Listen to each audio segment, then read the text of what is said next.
hit subscribe.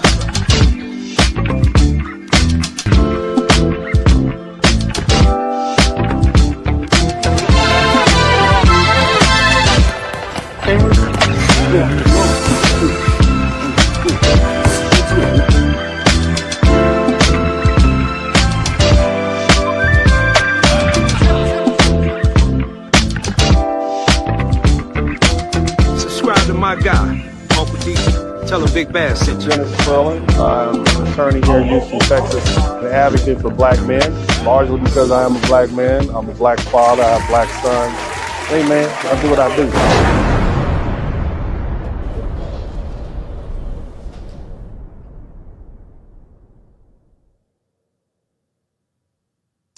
Hey, what's up, everybody? Welcome to the broadcast. Shout out to everybody in the chat room. Y'all make sure y'all hit the #1 button. Let me know you're in here. I got my man, Generation Malcolm X. That's what's up, man. Thank you for being the first person to contribute to the super chat. I hope you all are having a wonderful day. I want to thank you all so much for coming and spending some time with me here.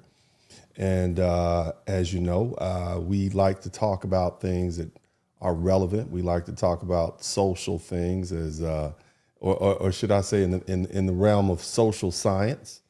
And we're going to continue that trend, okay? Now, the first thing is, let me give a big shout out to Sleepy G 2011. And of course, I already said Mr. Generation Malcolm X. I already know this is going to be a banger. Yes, it is. It always, baby. What you mean? It's always a banger when Uncle D is at the helm. I try to give you guys what I think is good and things you can actually walk away from. I give you seeds that you can plant that will grow. You know, things that'll exceed my time. You know, that's what I like to do. I like to give you what you need, baby. Let me fix this camera so y'all can get a little bit more top of my head. I don't want y'all to not see top of my head. Anyway, welcome. So, family, isn't it interesting that, you know, they have an old saying, absence makes the heart grow fonder? Well, apparently there's a lot of people that miss black people. And we've seen, I don't know if you guys have seen it, but I've seen a lot of different broadcasts. And I wanted to try to put this thing in a frame because it's like, it's weird, right? It's really weird. Like you all always talking about y'all don't like us, you don't want us around, you give us a hard time. And now all of a sudden we miss black people, right? It's quite weird. It's quite weird, but I think I can speak on behalf. It's pretentious to say I can speak on people, but I think I can speak on behalf of the vast majority that we don't miss any of y'all. We don't miss none of y'all. All right, somebody type none of y'all in the chat room. We don't miss white people. We don't miss, you know, the angry immigrants. We don't miss none of y'all. We just don't. We good. Okay, we are good over here. We are fine. Y'all had us. You didn't treat us right, and now we good. Okay, and so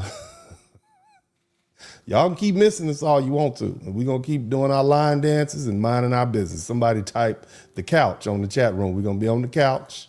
It doesn't matter if we talk about politics or whatever. We are good over here. Y'all can have everything that's going on out there in that world. We are enjoying ourselves. We are not on the front lines battling against ICE. We are not going to be called out. We're just good. We're just good. And we learned our lesson. And you folks showed us who you are a long time ago. And we finally took the hint, you know, and that's where we at. And see, here's the thing you need to understand. For generations, black people in this country were placed under a label so broad, right? It's so flattened that it erased history instead of honoring it. And we were told that black meant one undifferentiated mass, okay? And that 2 billion people across the globe could be folded into a single identity as through lineage, culture, history, and sacrifice were interchangeable. But see, delineation, okay? And when I say we still here, but we not there, you understand what I mean? We have delineated. And that's not division. Delineation is definition. It's like putting up borders and boundaries around your yard. Like now you know where your yard starts. Keep your little That way people don't bring their little dirty dog in your yard and poop it on you, put a fence up. That's what we did. We put a gate up. Okay, we are gatekeepers of our culture. We are tired of people taking our things. Okay, somebody type leave us alone in the chat room. Okay, if the spirit hits you anytime this evening and you just say leave us alone, leave black people alone. Okay, if it hits you, this is open church tonight. You understand? This is the day of the Lord. All right. But again, today we are defining ourselves. We're naming ourselves foundational Black Americans. Okay, and that's not a rejection of anyone. Just like when they name themselves Jamaicans and Ghanaians and Trinidadians and Nigerians and Guyanese and you pick a name, right? We don't consider that rejection. Where they're just letting us know who they are. And so they should feel the same way. And see, and here's the thing. It's not an act of hostility. We just doing the same thing you're doing. But it is an act of historical clarity. And see, this term denotes a specific people, men and women whose ancestry traces back to slavery in the United States and to generations before it. And those who were present at the founding of this nation, who labored without wages, who built its infrastructure, fought in its wars, cultivated its land, endured its laws. When those laws denied us full humanity. See, this is not about color, it's about lineage. Okay, it distinguishes those whose roots in the soil predate modern immigration. Okay, because remember in 1965, right before that, this was pretty much a black and white country. It wasn't until after 1965 and the Hart-Celler Act that they started allowing immigrants to come in. Black immigrants, Caribbean immigrants, Mexican immigrants. They've been running them people up out of here. It was very prejudiced over here. I don't know if you all know the history of America, but it's very prejudiced for a long time. We had this thing called slavery, and then after that we had this thing called Jim Crow, and really Jim Crow is just a simplified word of laws that said, you people over there and white people over here, okay? And they referred to us as colored, okay? Like multiple colors or whatever. But bottom line is, it distinguishes those whose roots in this soil predates that modern immigration, and whether from Africa, whether you're from the Caribbean, whether you're from Europe, Asia, or anywhere else, it recognizes that first generation and second generation immigrants, no matter how valued or welcome, you don't share the same historical inheritance as those whose bloodline was forged in America through slavery, Reconstruction, Jim Crow, segregation, redlining, and that long fight for civil rights. See, we have skin in the game. We have tax money that we've been paying for years. Did you all know that the whole point of integration was not necessarily because we wanted to sit up next to white folk? It was because we were being taxed, and they were taking our money, and they were taking our money from our taxes and putting it in white folks' coffers so they could have better schools, they could have better facilities, and we had, the worst. So they had their money plus they had our money. And so our leaders back then said, you know what, this is the only way we can make sure we get our money spent on us is go sit next to them, because they're never going to give us our money. That's what integration was about. A lot of people don't realize that. It was financial. Black people didn't want to go sit up next to white folk like that. This is at the height of lynching. You understand me? And a lot of people don't see that. They just say, oh, we just wanted to sit up. No. We wanted our money, okay? We wanted our money to be spent on us. And if you wouldn't spend our money on us over here, then we're going to come sit over there and you're not going to take your food and our food and eat twice. You understand me? So anyway, the simple act of naming ourselves, FBA, and whether you want to call yourself the Salon people, whether you want to call yourself ADOS, whether you want to be colored, you can be American Negro. If y'all want to go back to American Negro, we can do that. But either way, it denotes what we're doing is we're drawing a historical boundary, okay? And it has caused an uproar. It has unsettled immigrants. It has unsettled white Americans. It has unsettled institutions accustomed to treating Black identity as monolithic and politically convenient. Why? because specificity disrupts the narrative. Specificity demands policy distinctions. When you become very, very specific, it forces the country to confront who actually paid that foundational cost. Because, see, it wasn't all black people, because all black people weren't here. It definitely wasn't all Americans, because all Americans of color weren't here. See, delineation is not exclusion, it is accuracy. And when any other ethnic group distinguishes itself, whether we're talking about Irish American, Italian American, Cuban American, Nigerian American, it's accepted as cultural clarity. But when the descendants of American slavery assert a precise name tied to our unique claim, it is labeled divisive. And we reject that. We reject that framing. And to define ourselves is not to deny others, is to clarify lineage. It's not to diminish shared humanity, okay? It's simply to state we were here at the beginning, through the building, through the breaking, through the fighting, through the rebuilding. Foundational Black Americans is not a slogan. It is a historical designation, and it's a history that deserves precision. Now, let me go ahead and show you some of these videos. I just thought it was hilarious, but this is where this has all come from. You guys hit the #1 button so we can be absolutely certain that you can hear what is being said. I'm gonna go ahead and let you hear my favorite one, because this is the one that I just thought it was just interesting, to say the least. Y'all make sure y'all hit the #1 button, and we're gonna go ahead and push this thing forward. I'm trying to find this doggone video. Let's well, you know what we're gonna do? We're gonna start off with this one. I like that. Hit the #1 button. I started wilding. Now none of the girls is foreign anymore. They ain't foreign enough, baby. No. Okay. They don't want to be. Now when you ask the girl what she, she mixed with anything, she like, no, I'm black. She black. Didn't you say she her father's? Black? She's a, okay. You're not foreign. You're just black. Yeah, she's her father's child now. Because see, if you say, "Oh yeah, my mama is from Colombia, my mama from Brazil, my daddy black," ICE might come knock on your door. ICE might want to see your paperwork. ICE might want to know, where's your daddy? Where'd your daddy go? We need to see everybody. See, they don't want that now. Okay, they're being precautious. They're being extra precautious because it could pop off at any time, and they don't want them problems. They do not want ICE coming to visit them at their door. Okay, that's what's going on, baby. That's what's going on. It's real in the field.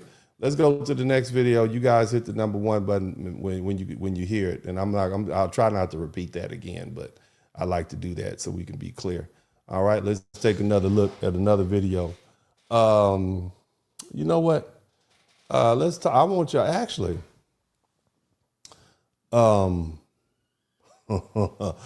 I don't want to put this one up, but I think I have to. So this is let me run this down to you. So this young lady here, okay. Black Americans, I hate you. I'm gonna slow down. Some of you all have probably seen this video already. This young lady here decided that she was gonna get on Al Gore's internet and basically say that not only did she not like foundational black, she wished everybody a happy Black American History Month, except foundational Black Americans. Okay, I want you to conceptualize this whole month, which used to be Negro, I think it was Negro History Month, is what they called it. That's what it used to be, Negro History Month. Well, nevertheless, she decided to get her extra caloric self on the internet and say the following. I'm gonna let you hear what she says. Y'all listen. Happy Black History Month to everyone except the foundational Black Americans. I hate you niggas. I hate you niggas. Let's die. Ooh. If I could gather all of you in one place with a strap to my chest, well, you know what time it is. We're gonna have a party and we're gonna blow up the spot. More like. I mean, did y'all hear that? That sounds like anger to me. That sounds like anger. I don't know what y'all did to her. I ain't do nothing to her. I don't know what y'all did to her, but whatever it was, this woman who is clearly black, has become quite angered by you all saying we're gonna delineate. Okay, I need you. I need you all to clarify to me what y'all did to this chunky, this young lady, to make her basically say that she wanted to go straight Osama on y'all. I need y'all to explain to me what y'all did to her. All we did was say, hey, look, y'all got y'all flag. This is gonna be our flag over here. This us, it's what we do. This our thing, and we happy for y'all. Y'all go ahead and live y'all best life. We gonna do our thing over here. That's cool. We cool with y'all. And now she wants to go straight. She want to go Twin Towers on everybody. What did y'all do to her? What did you do? I mean, what could have possibly happened in her life that now she want to straight go, take everybody? I mean, now she probably got the FBI visiting the house and everything. I'm gonna let her go ahead and finish saying what she's saying. I mean, maybe she need to get a new prescription or something. Did your prescription dry up or something like that? Why are you mad? Like me, I'm doing society a favor. But yeah, everybody else, happy Black History Month. I'm even feeling generous towards the biracials. I feel like they can. Oh, you don't like biracial people. You don't like. Well, most foundational Black Americans is something like triracial. We got Native American, we got a little Indian. Okay, we got a little bit of that, little taste of black and white. Okay, some of us got a little Asian because you know what I'm saying. We got a little taste of that. They was here too. You understand? So you don't like none of us. Well, why don't you just go back after the FBI leaves your house, after the FBI comes to visit, because they will come visit, because you made a threat on the internet, and it's a racial threat, okay? You have clearly, Miss Anchor Baby, you have clearly made a threat, okay? And I think the FBI, is there an FBI number handy? Can somebody Google the FBI hotline and go ahead and make sure that we have it available, because this clearly is a threat against a racial group. This is KKK level type stuff, okay? And we need to make sure that we are safe. Somebody mark safe in the chat room. Somebody mark safe in the chat room, okay? I need y'all to mark safe. Now, I need y'all to do that because we take these threats seriously because we love ourselves. We're valuable, okay? And when people make these horrible statements about us, then we take them seriously, because we are people that we take threats serious, because this is a serious time. Okay, if you safe, mark safe from this bifocal princess, this tetherly love goddess. Okay, we'll let her finish spewing her rhetoric. Okay, but we need to be safe. All right, from people like this. I feel like they've been good recently. They can have that third week maybe. Mm-hmm. Okay, so we can have the third week of our holiday. My God, they just took over. But anyway, let's go to a happier person. Shout out to all the happy white people that tell us they met. Actually, this lady is not white. She's. Listen to this. I want y'all to listen. I moved to Mexico City about a year ago, and I have to say, I think this is a great time for me to say this, actually. Good. One of the things that I miss the most about the United States is African American people. Really? I kid you not. I mean, there's no... Well, you can get some African American people that, like, if there's some Nigerians in Dallas, those are African American people. There's some African American people in Minnesota, might not be as many as it was before last month, okay? Because there's some Somalian people there. Those are African Americans. You should go hang out with them if you miss the African American people. Okay, you should. Let's see. Is that who she's talking about? When she says African American, she's talking about people who are from Africa. Okay, because I mean, I know there are people who can trace their lineage to Africa. I mean, there are people who are of African descent. But if we're talking about African America, Africa is a continent. But I'm gonna let her finish. Go ahead. She don't even look like she speaks Spanish to me. She don't look like she speaks Spanish. No African Americans in Mexico. I mean, there is, but not like in abundance like here. And I remember when I got back and I was in LA. Somebody type black boyfriend in the chat room. Somebody type black boyfriend. I went to Delilah's and there was a jazz band playing and they were all... What you doing over there at Delilah's? Girl, Somebody type black boyfriend in the chat room. all African American, and I was just staring at them with so much love and gratitude for their culture. And I was like, oh my God, I miss Black people so much. Strange.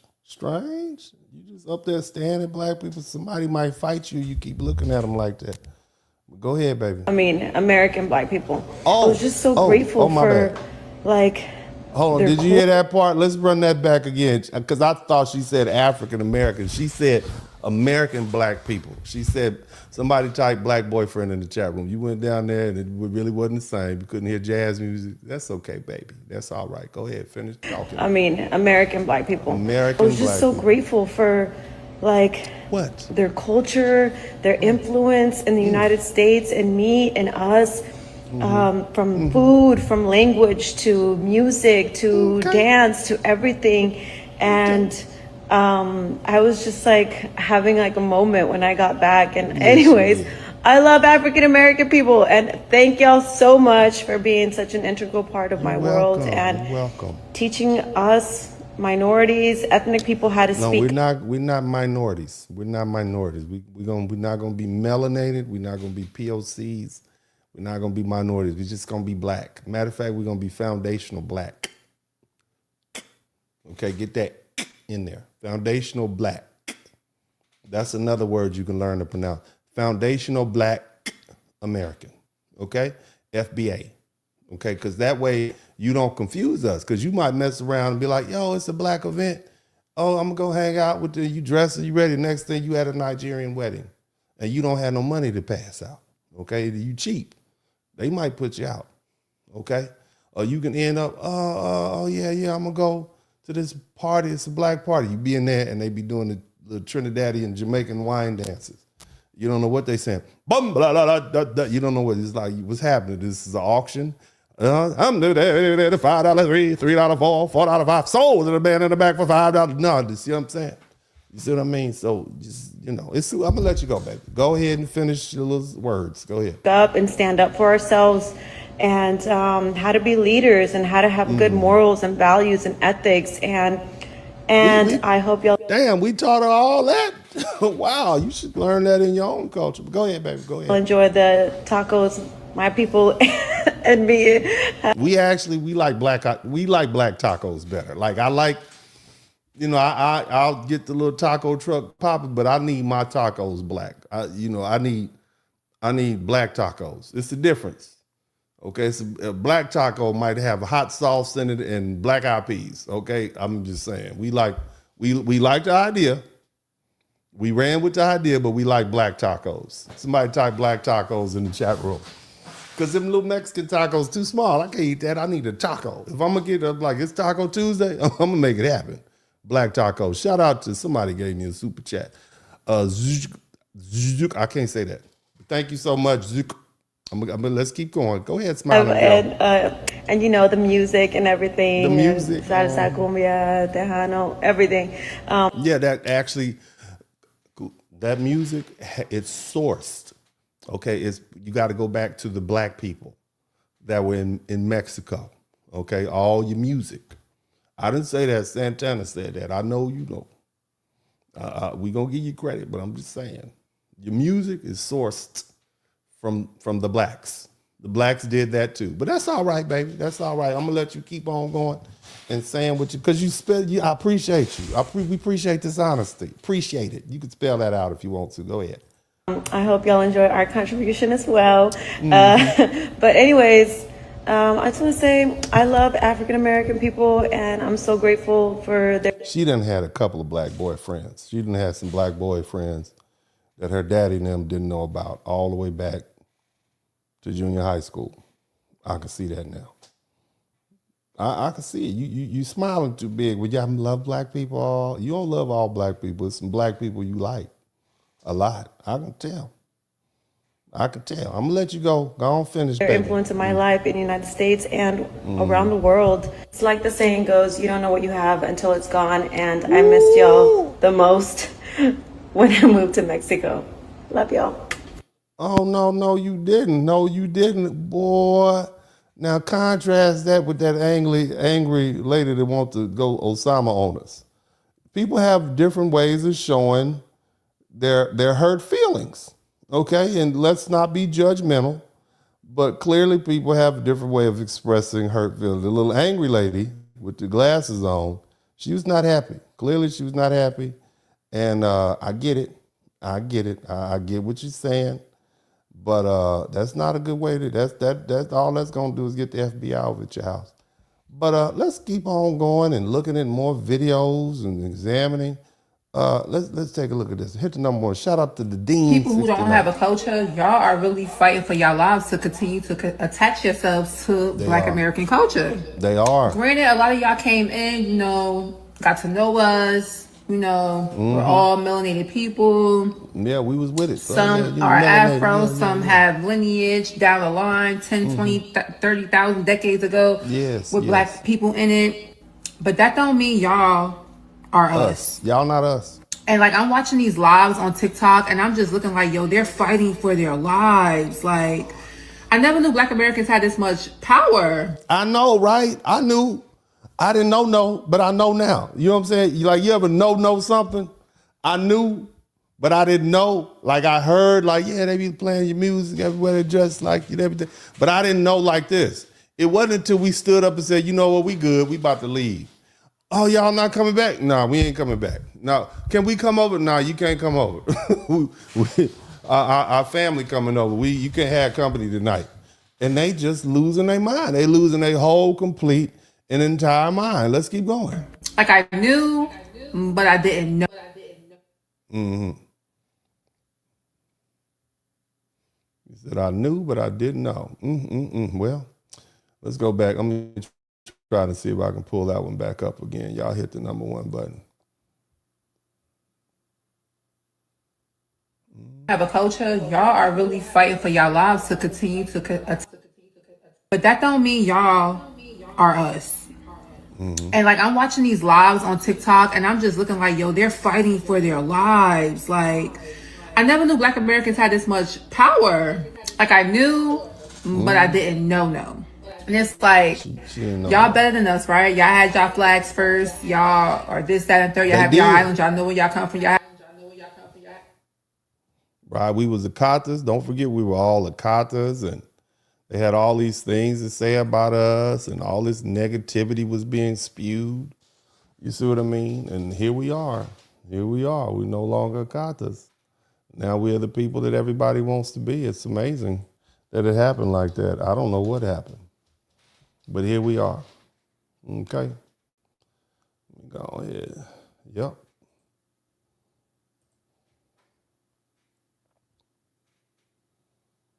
Yes, Lord. That little freeze frame popping right there. What is going on with the freeze frame?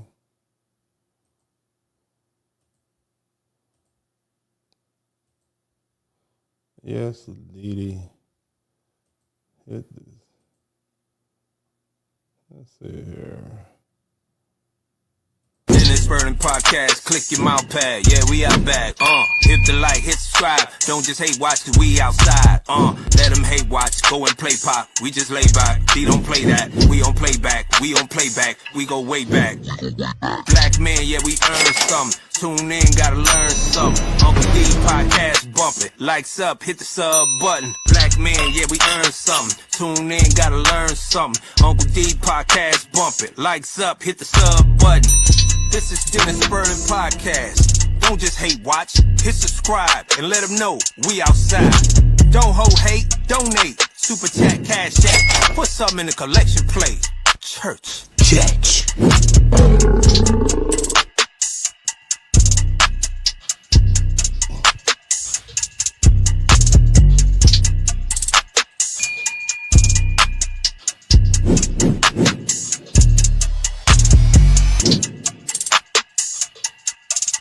I want y'all to make sure y'all hit the number one button. And we're going to kind of get back to what we like to do over here, man. I need y'all to check in. At a certain point when it's time to check in, I need to check in it, to checking in to start happening again. We got to go ahead and get this algorithm pumping. All All right, all right, all right. So yeah, welcome back, welcome back. We had a little freeze frame pop off up in here, a little freeze frame, you know.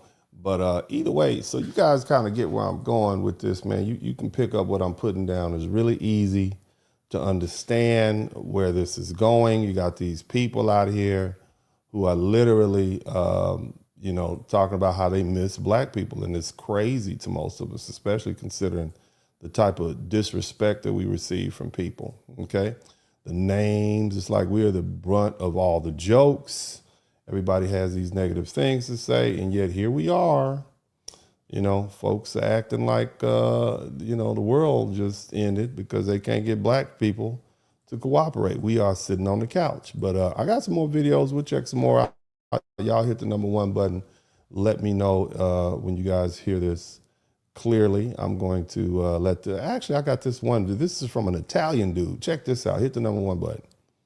In America, the African American community could be the richest community in the world because you have something that white people do not have, and it could be a superpower. What we got? Melanin? Let me explain. Premise: I am an Italian living in America, and I will say that I see a lot of common features.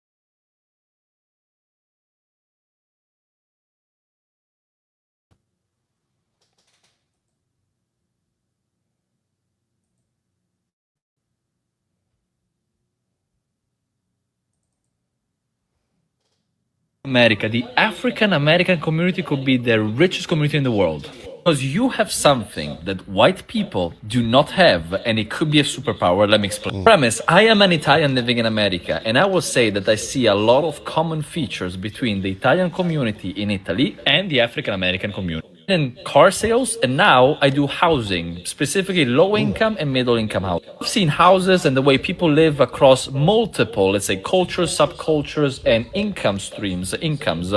So what he's basically saying is that we're communal people. We talk to each other. We actually care about each other. We love each other. Even when we don't necessarily get along, the fact that we get along, we can communicate, and we act in a communal society. All these people that you see will be sitting out, the cookout, the proverbial cookout, black people hanging outside in front of the house. That's something that Italians do that other people don't do, or other white people. That's what he's saying. Across America. Notice one huge similarity among the Afro-American community and the Italian one, which is community. Only neighborhoods I found out in America where people hang out the most outside of their homes, around, walk around, outside in general, and among each other, where there's a lot of social life. You guessed it. You have no idea how powerful of a thing this is. White people are very isolated. They don't go out a lot. They don't socialize a lot. The community you have, the communities you have, sub-communities you have are something wonderful. It is something that could make you the richest communities in the world. One of the superpowers I have as an Italian. First of all, why are you looking at us so hard? That's what I wanted. Why are you examining us so hard? Why are you hanging out like that, knowing what we doing? You all in our business.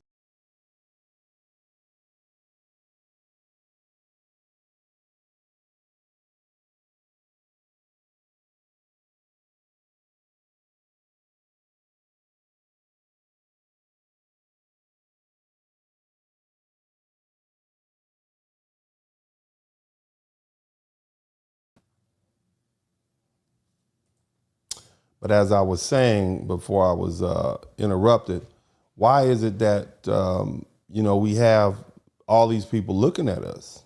And it's because we're missing. You see what I'm saying? We're missing in action.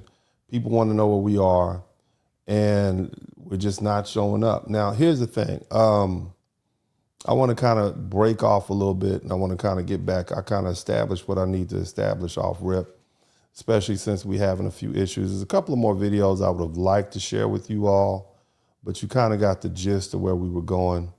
Actually, I'm going to share one more, and we'll see if this goes over well. You guys hit the #1 button. Let me know if you can hear it clearly.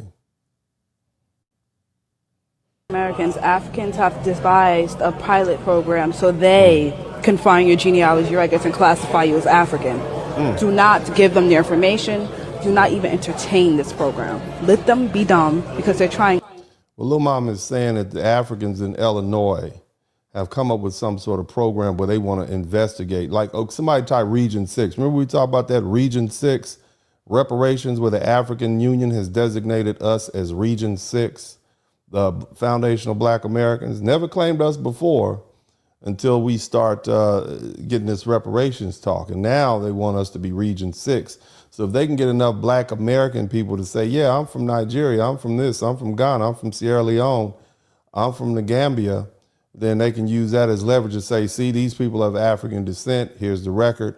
XYZ, and it'll make them eligible. I believe that's what this lady is called. She calls it.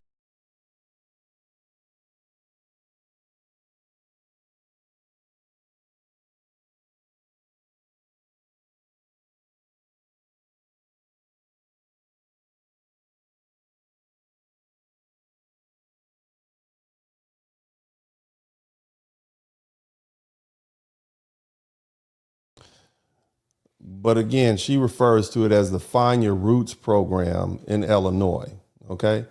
And so because of that, just be mindful that these people are losing resources because Black Americans are no longer cooperating with them. Now, that being the case, let's kind of move on a little bit. I'm having some technical issues. I know that I've been doing a lot of work here, and so I have a lot of storage space that's been used up for my videos. It takes a lot to prepare for these videos, and oftentimes the storage is I hit it real hard. Now, here's the thing. I want you guys to understand something. The origins of foundational Black American is as a name and a concept. I want to talk about that a little bit. The idea of FBA is not new. It's been developing for many years. And before the term became popular, a gentleman named Dr. Claude Anderson was already teaching a similar idea. And so for decades, he spoke about what he called the native Black Americans. All right, somebody type native Black Americans, because foundational Black American and native Black Americans, those are for the most part synonymous, and that's a term that Dr. Claude Anderson came up with. He used the phrase to describe Black people whose families had lived in the United States since the time of slavery and even earlier. Does that sound familiar? Does that sound familiar? It's the same thing. And his work focused on the idea that this group, our group, has a unique history, a unique culture and economic experience that's different from Black immigrants who came to America by choice in recent generations. And many people who support this, or who support the notion of FBA and delineation, say that Dr. Anderson helped lay the foundation for this way of thinking. Dr. Claude Anderson argued that Black Americans who are descendants of the U.S. slavery system should be recognized as a specific group with specific historical claims. And of course, you all know in more recent years, Brother Tariq Nasheed helped popularize the exact phrase FBA, or foundational Black American. Okay. And again, we often shorten that to FBA. And he used the term to clearly define Black Americans who can trace our ancestry back to enslaved Africans in the United States. And he's spoken publicly about that, about our identity, especially in discussions about reparations and policies that focus on lineage. And the concept grew because some people felt the broad terms Black or African American, which denotes a flat Blackness, all right, were too general, all right?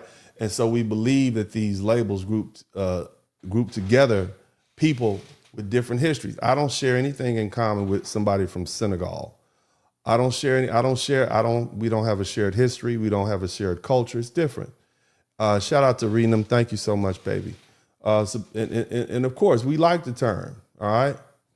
Because see, when everyone is placed under one large label, the specific history, our specific history, those of us whose families were enslaved in the United States, we get overlooked because we're a tiny population. I want you all to understand that Black Americans comprise only 2% of the entire African diaspora. We get washed up in that, okay? So anyway, so the term FBA developed as a way to bring clarity, and it was meant to identify a specific lineage and highlight a unique historical experience. And of course, make clear distinctions between descendants of American slavery and more recent immigrants. Shout out to Rena. I don't know if I said I did so. But anyway, I want to let y'all take a few videos. We got a couple of videos, hopefully. If I got some technical issues, y'all just roll with me. I'll be right back. I'm not going anywhere. We're coming here, they're going to clean your tube. These immigrants are coming here, they're going to clean your tube.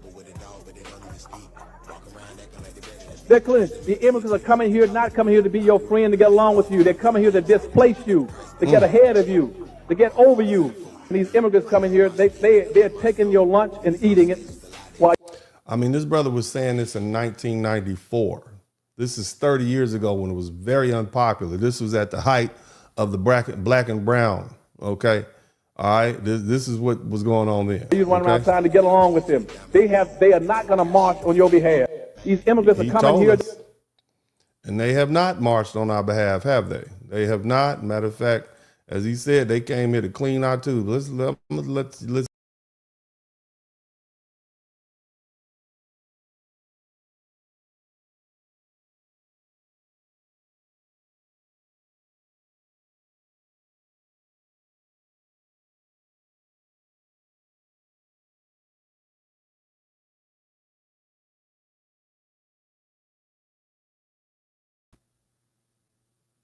All right, we're gonna let Dr. Claude Anderson's next video play. You guys hit the #1 button and when you can hear it clearly. But so the biggest thing, one of the biggest things that are going to drive us in this underclass structure will be conservatism. The second thing is that you're going to have an unending influx of immigrants into the country. And that's what Dr. Price is talking about. And nobody, no black politician, no black organization wants to deal with that issue. They will avoid it at all costs, even though in their hearts they know that's one of the biggest problems for black folk. We anticipate in the next 10 to 12 years approximately 8 to 6 million Hispanics coming into the United States and 41 million Asians. You have been the majority minority for 400 years in this country.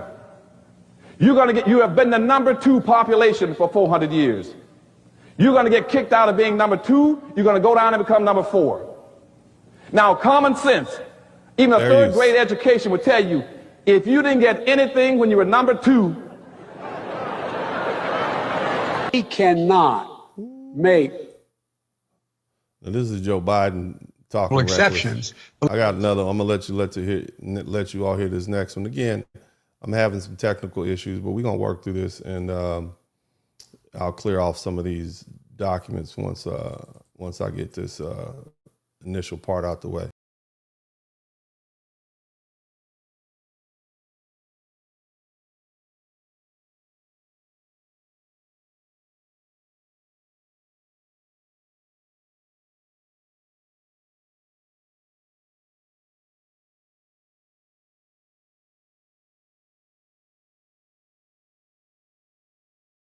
equating the black, and what we've allowed them to do starting in 1970 is the. Okay, now he has music playing in the background, so I don't want to mess this up. But basically, he's saying that since 1970, well, let me kind of break it down for you, all right? And so Dr. Claude Anderson, he's been warning us about this issue since 1994, all right? And long before that, this current debate about delineation and immigration and minority policy, he argued that black Americans were facing a structural economic threat that few leaders wanted to address. And, he said basically starting around 1970, we allowed immigrants to wrap themselves in the suffering of black Americans. Okay, you're black, I'm black, we're black together, ... XYZ, we can come together. And they was like, yeah, okay, sure, my friends, sure.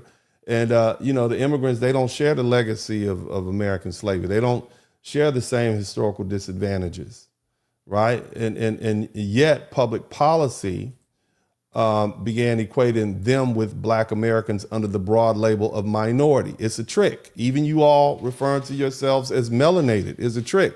Stop calling yourself melanated. We stop calling ourselves colored. We stop calling ourselves POC. Stop calling yourself a minority, all right? And don't let anybody trick you into calling yourself a melanated person. We are black. We are foundational black American. period. All right. Again, they came into this country equipped with intact languages. They had their own culture. And sometimes they had government support from their own homeland. And see, they were not stripped of identity the way Black Americans were under slavery. And yet policies created to address our very unique injury associated with American chattel slavery began including everyone under generalized minority category. Under the label of immigrants, could qualify for programs. White women could qualify that were designated for Black people or to correct Black American past wrongs and disadvantages. Okay, we went through 350 years of disadvantage, right? And so those programs were used to prop us up so we could kind of catch up. All right, and those people came in and they qualified for it, and there's a limited resources that you can have, and so they took it. Meanwhile, they were allowed to do something Black Americans were historically prevented from doing: build and protect our own communities from the moment they arrived. What happened when we built our communities up? We built our communities up, we got things going, we were rolling, and then guess what? Folk just came in and burnt them down, okay? That's what they did to our communities. And so we have to begin to accept the fact that, they were getting treated differently than we were, and we were getting,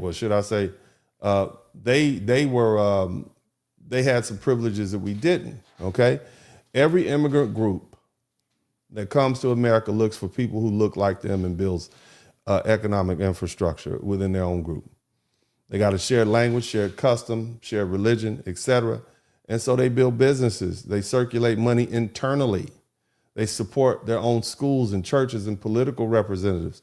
Black Americans, by contrast, we were systematically blocked from building and maintaining independent economic communities through slavery, segregation, and redlining and violence. And I often talk about redlining, but the thing you don't understand about redlining actually prevented us from getting home loans. Imagine having money enough to buy a home, but you have to stay in an apartment, even though you're paying more for an apartment than you would a home. So you're just losing money. So when you leave this earth, you don't have anything to pass down to your children because you weren't able to save. On a home loan. You understand what I'm saying? So, I need you all to understand that this is what we're talking about. And so Black Americans, by contrast, we didn't have those experiences that folks have. You see what I'm saying? Now, Dr. Anderson warned that there would be a continuous influx of immigrants into this country. Was he wrong?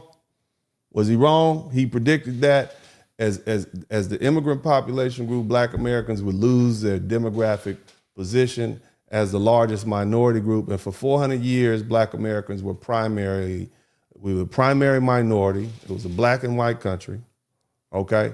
And in the United States, he warned that once other groups surpassed Black Americans in numbers, the political leverage tied to the position would decline. Now, we like that little Latino girl, the little girl that went to Mexico and she said she missed Black people, and she's from LA. But do you see what the LA City Council is doing? You see the horrible things they're saying about Black people over there? Just mean, nasty things, right? So it's clearly, it's clearly not a feeling that's felt universal amongst that particular ethnic group, all right? Now, Dr. Claude Anderson's arguments was simple. If Black Americans didn't receive economic justice, when we were the second largest population group in the country, then we shouldn't expect greater leverage after becoming the third, maybe fourth largest. And he also argued that immigrant groups don't necessarily advocate for Black American economic justice. They advocate for their own advancement first. And his central concern was not cultural conflict, it was economic competition. And to complicate that even further, we have Black people in this country, but these Black people are African and they have different diasporic cultures and associations and loyalties. And so because of that, it even complicates it even more. I think this pretty much clarifies what Dr. Anderson was talking about. But the bottom line is, we need to understand where these people are coming from now. Again, so lately, these folks have been saying they miss us, okay? They've been saying they miss us. And in revealing, you see more and more white people saying it plainly. I miss black people. And it's not an insult. It's not a debate. It's a confession, okay?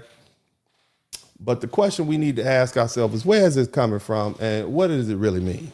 All right, so we're going to dig down into the lesson a little bit. It didn't come out of nowhere. The truth is, many people hesitate to say it out loud. When foundational black Americans withdraw, the culture shifts. The rhythm changes, the flavor dulls, the spirit's lower. And whether people admit it or not, America without foundational black Americans is not the same America.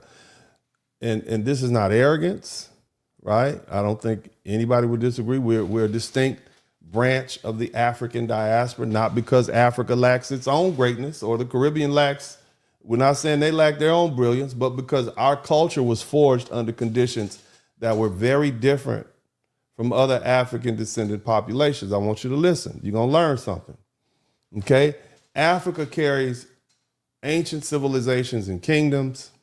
The Caribbean carries revolutionary fire. It has that island dynamic, but within those places, the majority of the society is black. But foundational black Americans were shaped inside of a hostile majority nation where before in 1965, we were only 9% of the population, outnumbered nearly 9-1, segregated by law, denied capital, denied education, denied political power, mocked. They made caricatures out of, they dehumanized us. Our culture was not born in comfort, it was born in pressure. It was born in a pressure chamber. And see, there was no demographic advantage. There was no safety net. There was no room for failure. And because failure meant annihilation socially and sometimes physically, so we built our own. And that means a lot. Segregation forced the creation of black Wall Streets and independent financial ecosystems. And exclusion from universities gave rise to HBCUs that produced thousands of doctors, lawyers, engineers, educators, movement leaders, and not just colleges. What about Dunbar High School? Shout out to Red Sigma. What about Dunbar High School, where so many of our great leaders came from? And here's the thing I want y'all to understand. I want you to listen to me, family. The dehumanization of black people and our humanity, them telling us we were animals, that gave birth to soul music. I want you to understand what I'm saying here, because this is a very dynamic statement that I'm making. They treated us like animals, so we had to prove our humanity. And it gave rise to some of the most beautiful, soulful music that you've ever heard. Have you ever heard Aretha Franklin in concert? I've never heard an African sing like that. I'm just going to be honest with you. I've never heard African people sing like that. I've never heard soul music anywhere else in the world. I hear people trying to imitate it, but I don't hear Aretha Franklin. And that might be before your time, and actually she's before my time too. But there's some other ones out there. That young lady that played Aretha Franklin in her movie. I've never heard of Whitney Houston anywhere else on the planet other than right here. You understand me? Do you remember when Whitney Houston sung at the Super Bowl 20-some years ago? It is beautiful. Just even listen to it now. I've never heard that song sound so beautiful. And that soul that we have, black men. Have you ever heard a black man sing the blues? Sam Cooke, King of Soul, right? Howlin' Wolf. Have you ever? I've never. But again, that dehumanization birthed soul. It birthed soul me. That's why we call ourselves the Solon people. But again, mockery produced genius. They basically told us we were stupid and ignorant, and look at the brilliant things we did. Shout out to Zuck again. Poverty produced invention. Isolation produced excellence. They tried to strip us of language, and we gave the world the blues. They denied us stages. We created jazz. They insulted our intellect. We produced scientists and inventors and scholars and global thought leaders. They tried to erase our image, and we became global style icons. From the thunder of the black church to gospel, from rhythm and blues to hip hop, from soul to rock and roll, the modern soundtrack of the world carries our fingerprint. And the civil rights movements reshaped global human rights because of foundational Black American voices like Brother Malcolm X and Dr. Martin Luther King and the Honorable Elijah Muhammad and Medgar Evers and so many others. They didn't just speak for people. They reshaped moral philosophy for the modern era in sports. Oh my God, do I need to go there? We excel not merely because of the talent, but because of the discipline forged under pressure. When you grow up knowing you have to work twice as hard to be seen as half as good, excellence becomes survival. We were blunt with our jokes, the lowest rung of the ladder, the target of the stereotype. So we became diamonds, family. That's what we are. We are diamonds. Pressure didn't crush us, it refined us. Every insult became fuel. Every obstacle became training. Every closed door forced an ovation.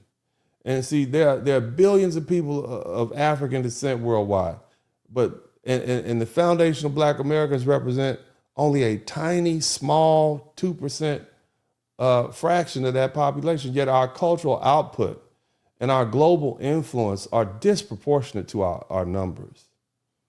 And that speaks volumes.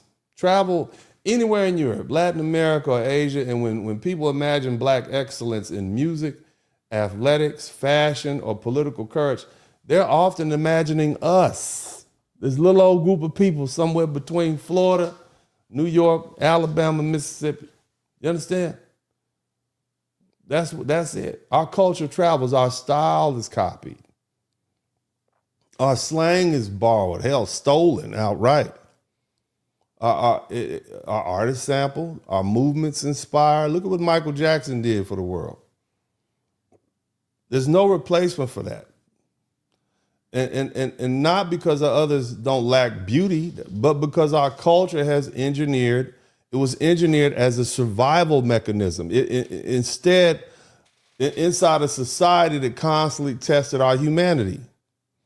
And that's the backdrop for the recent "We Miss You." Okay? That's why you see this unfolding online. You got more white Americans that saying openly, "I miss Black people." It's not an insult, but it's a confession. And it didn't come from nowhere. Media that confronts racial terror forces reflection. Social media exposes how much of what goes viral, music, humor, dance, language, attitude, and how much of that flows directly from Black American creativity. And when timelines slow down, or when trendsetters step back, people notice. And when they describe what they miss, it's specific. The jokes, the flavor, the rhythm, the music, the warmth of the household, the liveliness of gatherings, because, you know, we live. You understand? The confidence that doesn't ask for permission. And you know, some people, you travel to these other places and they have Black populations, yet still, you know, it's not the same, because what they're recognizing is distinctiveness. Foundational Black American culture developed not merely as heritage, but as a strategy. It's about survival. It's about plus transformation. You see, in an African or Caribbean majority context, Blackness operates within normalized power structures. Okay? But in the United States, we built confidence while being told we were at the bottom. We built excellence while society set traps for failure. We created beauty under surveillance, and that produces something rare. Humor sharpened by survival, so that's why we're funny. Creativity born from pressure, that's why we can handle it when it's hard.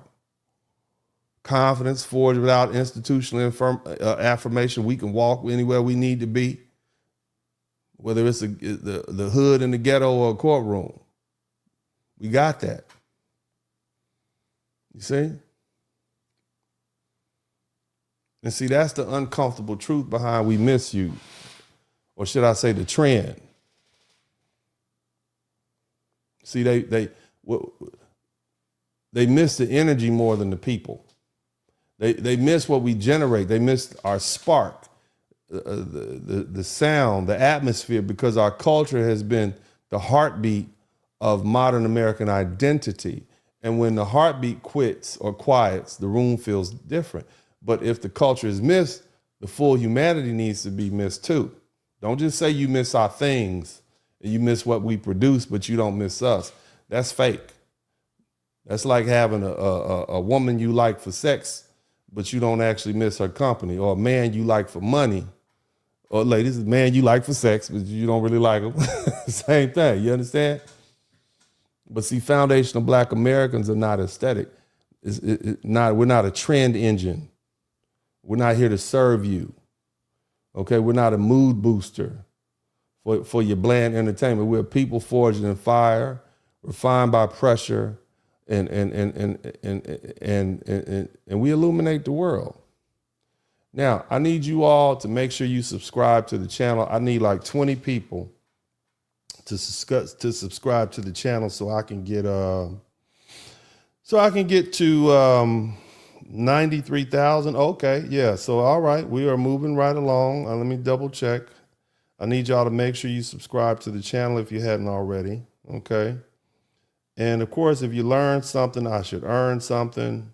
And I'm sure you all are learning something. But what we're trying to do is march me towards 100,000 subscribers. So I need folk to go ahead and take the opportunity to subscribe to the channel right now. Please do that immediately. Subscribe to the channel right now. I'm gonna give you guys an opportunity to subscribe to the channel. Y'all go ahead and do that right now. Subscribe. I'm gonna go ahead and run down the count for y'all. Okay, y'all make sure y'all handle that. Don't do me dirty. Don't you do me dirty. I need y'all to make sure y'all subscribe to the channel. Let me see what my subscriptions look like. We ain't taking a break. But you all need to go ahead and, are you learning something? If you hadn't learned anything, you just hard to teach. But if you learn something, I should earn something. But in the meantime, I need y'all to make sure, apparently YouTube took 20 of my subscribers away for whatever reasons. I need you all to make sure you are still subscribed to the channel. Please subscribe to the channel right now. Take the time to subscribe to the channel. I'm checking to see what my subscriptions look like.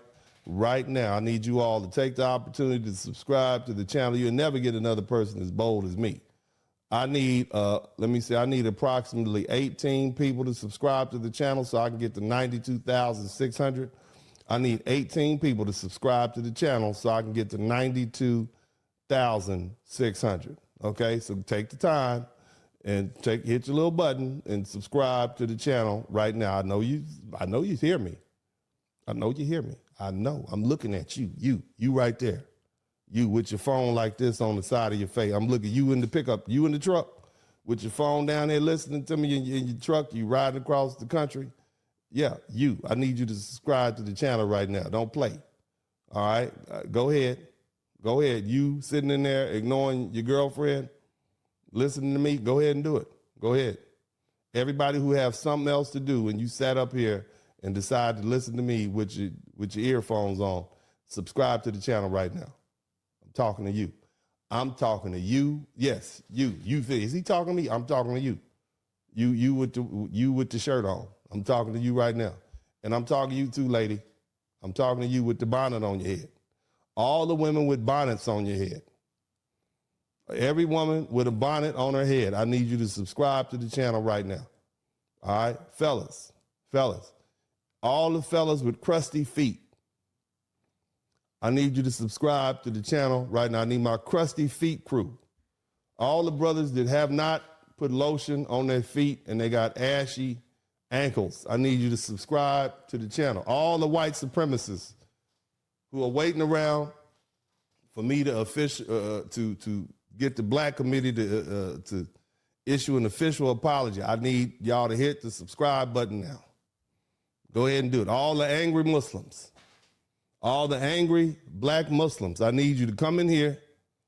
I need you to subscribe. You need to hear this. You need to come on up in and hear this. I need 6 more people to subscribe to the channel right now. All you angry, come on. Come on now.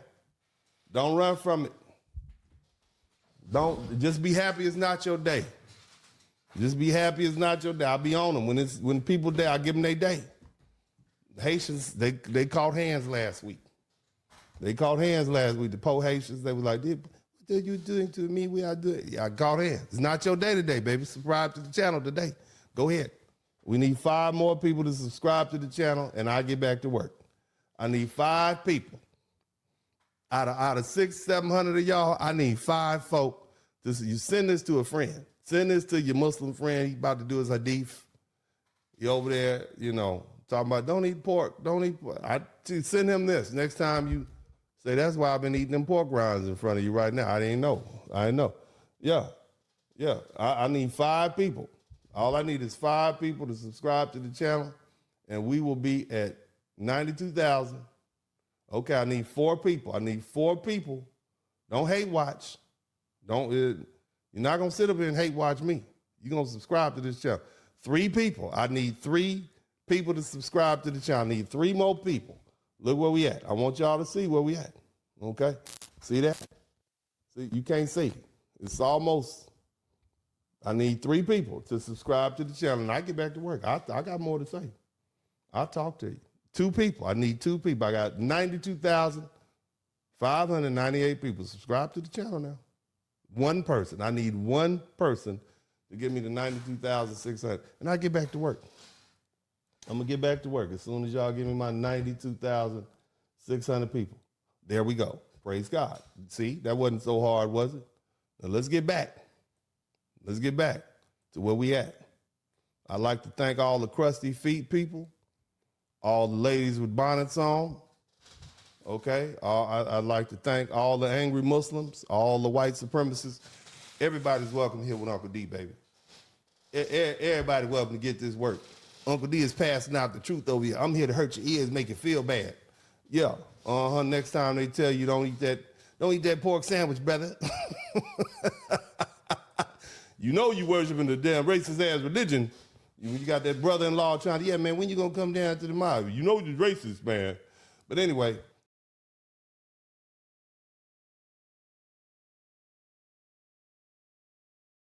You all are beautiful, beautiful people. So again, let's go ahead and get back to this work. Somebody type that work in the chat room. Uncle D got that work for you. Somebody type that work in the chat room. We're gonna get back to working. Okay, y'all listening and I'm working. Some of y'all are driving your trucks.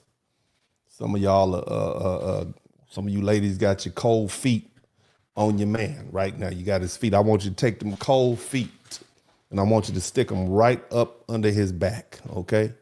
That's what I want you ladies to do. Take your little cold, hard, iceberg-ish feet, and I want you to stick it right up under his back right now.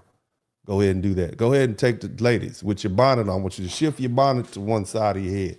Kick your feet right up under there. Somebody said I'm on the treadmill. Keep walking then. Keep on walking. I want you to keep on walking. But later on, ladies, when you take your little cold feet and stick them up under your man, I want you to think about, I said do it. You gotta make him love you. Okay? You gotta make him, that's how you know he love you. If he take it like a man, he cares about you. If he squirm like, good. Teach him something. That's how you can exert some power over him. You understand me? A little power and control. All right? But anyway, let's go on and get back to where we was at. Now, again, family, we talking about these people who saying they miss us. We don't miss them. Do we miss them? We don't miss none of y'all. Somebody type none of y'all in the chat. We don't miss none of y'all. We don't miss nothing y'all talking about. Okay? See, they want our culture. They don't want our pain. They don't want the pain that came with it. No. They say it. I don't say that like a slogan. I say it because I've watched the pattern repeat itself over and over again. I see black music dominate global charts. I see trend-shaped sounds across continents, and in the same breath, I see conversations about racial disparities. You understand? I see it. You all see it too. They tell us, oh, we're just exaggerating, we just complain. With somebody type work, they tell us to work harder. I don't know how much harder we could work. We built the country. You see, I see corporations build campaigns and around black aesthetics, or style, or rhythm. When we talk about music, sports, etc., I see it. But they grow silent or cautious, if you will, when it comes to time to speak clearly about discrimination. I watch slang born in the ghettos and the hoods of America among black people travel from block to the timeline, to the boardroom, to Hollywood, and then it's sent all the way around the world. While the very people who created it still stereotyped a police for speaking the same way. It's easy to consume the rhythm. It's easy to repost the dance. It's easy to laugh at the humor. What's harder, what many avoid, is confronting the structural conditions that produce the creativity in the first place. That tension, that gap between celebration and accountability is the contradiction sitting at the center of this whole debate. And from where I stand, there's something else that cannot be ignored. Black cultural production is not on the sidelines of American identity. It's at the center of it. It's not decorative, it's not optional, it's central. And if I imagine America without blues, jazz, gospel, rock, or R&B, or soul, or hip hop, I don't see the same country. It's gonna look something like England looks right now. Just dry, cold, and boring. I see something stripped down and unrecognizable. If you remove the influence of black speech patterns, fashion, athletic dominance, and the moral force of black-led political movements, the modern image of America changes dramatically. Even movements from democracy and civil rights around the world would have that drawn inspiration from black Americans, they would struggle for lack of leadership and knowledge and example. And that's not mythology, that's history. The language of protest, the sound of celebration, the posture of resilience, that's woven into the national fabric. And I don't think people fully grasp how much of what they call American culture rests on that foundation, the foundational black Americans brought forth. And here's the part that makes everything clear to me. When black Americans step back, people suddenly notice. Presence is often appreciated most in hindsight. Don't you? They say you never miss something until it's gone. You ever heard that? You never miss it till it's gone. And that's what's going on right now. Now, I shout out to all the people who contributed to the Cash App. I'm going to read it to everybody. Here's the part. Well, let me say it like this. When you have black creators disengage from platforms, trends slow down. When black communities pull away from certain political coalitions, those coalitions lose momentum. Look at rap music. Rap music died when white people and Mexicans and everybody else took over. You see that? You see how rap music just died? Even R&B died. You see what people are listening to now? What's trending? Music from 30, 40 years ago when black people were in charge of it. Y'all want it, you got it. When black people were in charge of pushing this country towards civil rights, we were on it. Now that you all are in charge, you lost affirmative action and you're getting rounded up and sent home. See, this is what happened when black people pulls away. Whether we're talking about political coalitions, those coalitions lose momentum. When I hear people travel somewhere and say it just feels different, what they're really describing is absence. It's a shift in tone, in vibrancy, and in atmosphere. And when we're not as visible, not as engaged, not as overextended, things change. And that change forces recognition. It forces people to confront how much was being contributed without being fully acknowledged by black folk. And sometimes it takes withdrawal for value to become visible. And when that happens, the conversation shifts from assumptions to knowledge. Now, this is what I want you to understand. Non-black Americans' relationship to foundational black American culture often reveals three connected truths. Okay, and I want y'all to listen carefully because I have to speak in a language that is a little bit more erudite, and I want you all to just catch up, okay? All right? Shout out to Urban Eagle. All right, but let me run that back to you. FBA culture reveals three connected truths: cultural dependence, moral contradiction, and the way withdrawal exposes value. Cultural dependence. It's the easiest to see because it's everywhere and it's constant. Black cultural influence isn't just popular, it fundamentally shapes what people think of mainstream American culture. American music history alone shows that clearly that jazz, blues, R&B, soul, rock, hip hop, all of that originated in the black community. And it helped define an era for American and global music. You got icons like Little Richard and Chuck Berry. They were pioneers of rock and roll before Elvis and popularized it for the mass audience. But the roots go unacknowledged, okay? And beyond music, black culture influences fashion, social expression, streetwear, athletic styles, hairstyles.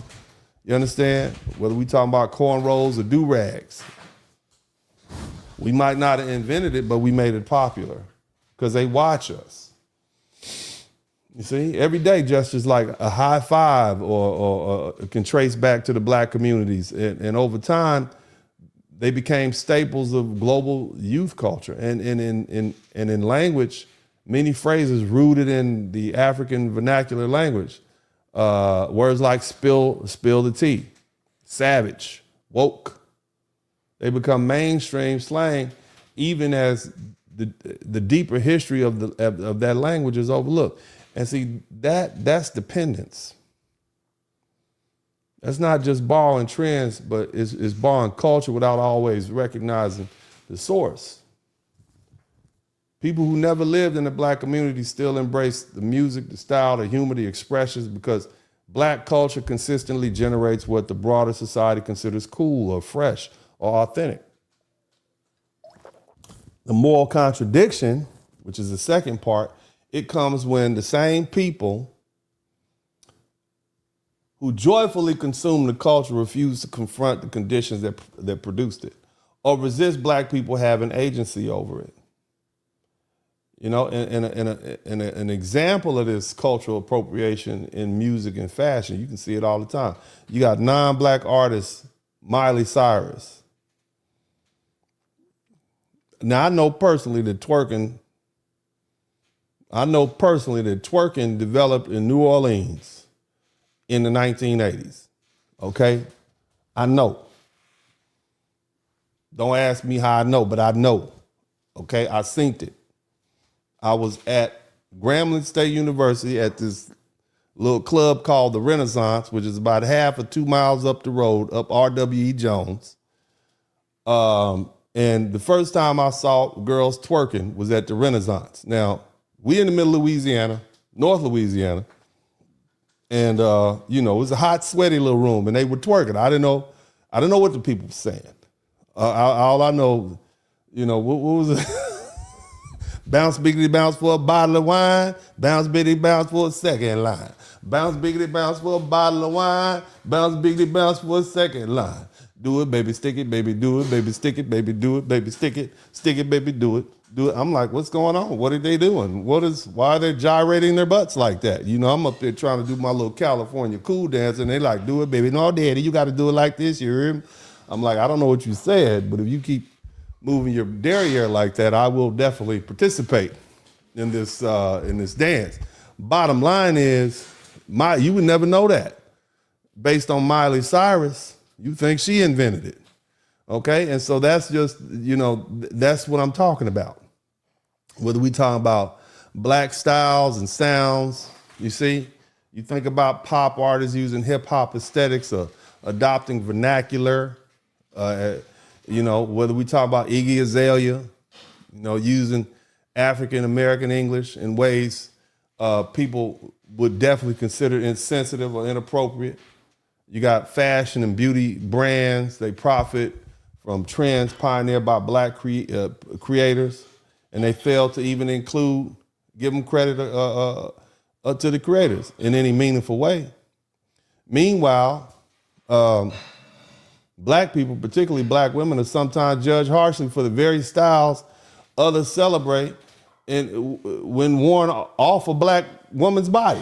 I want you to understand something. There was a song that came out many years ago, and I barely listened to it because I don't listen to this sort of music, but it was called Baby Got Back.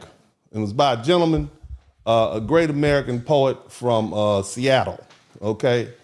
And he said, baby got back. And look, before that, the thing was, women was, most the new white women that you all have now, these new white women, somebody type new white women. Somebody type new white women. These new white women got that derriere, okay? Got a lot of, look, I'm gonna tell you something. A lot of brothers out there, they might not want to date in the race all the time, but I notice when they do go out the race, they do their very best to get non-black women with black women parts, okay? But again, before that, either you got a woman that was black or you just got a woman that didn't have a booty at all. You understand what I'm saying? These new white women have booties. But at that time, and look up the song by Sir Mix-a-Lot, I think, what did that come out of, 1980, something like that? White women was straight up and down, 6 o'clock, no frills, no thrills, nothing in back. So he bust out and said, no, I want a girl with a big old butt, because they were shaming black women for having derrieres. And whether we're talking about body shape, whether we're talking about thick lips, whether we're talking about long acrylic nails, they call that ghetto, right? And black women call it stylish.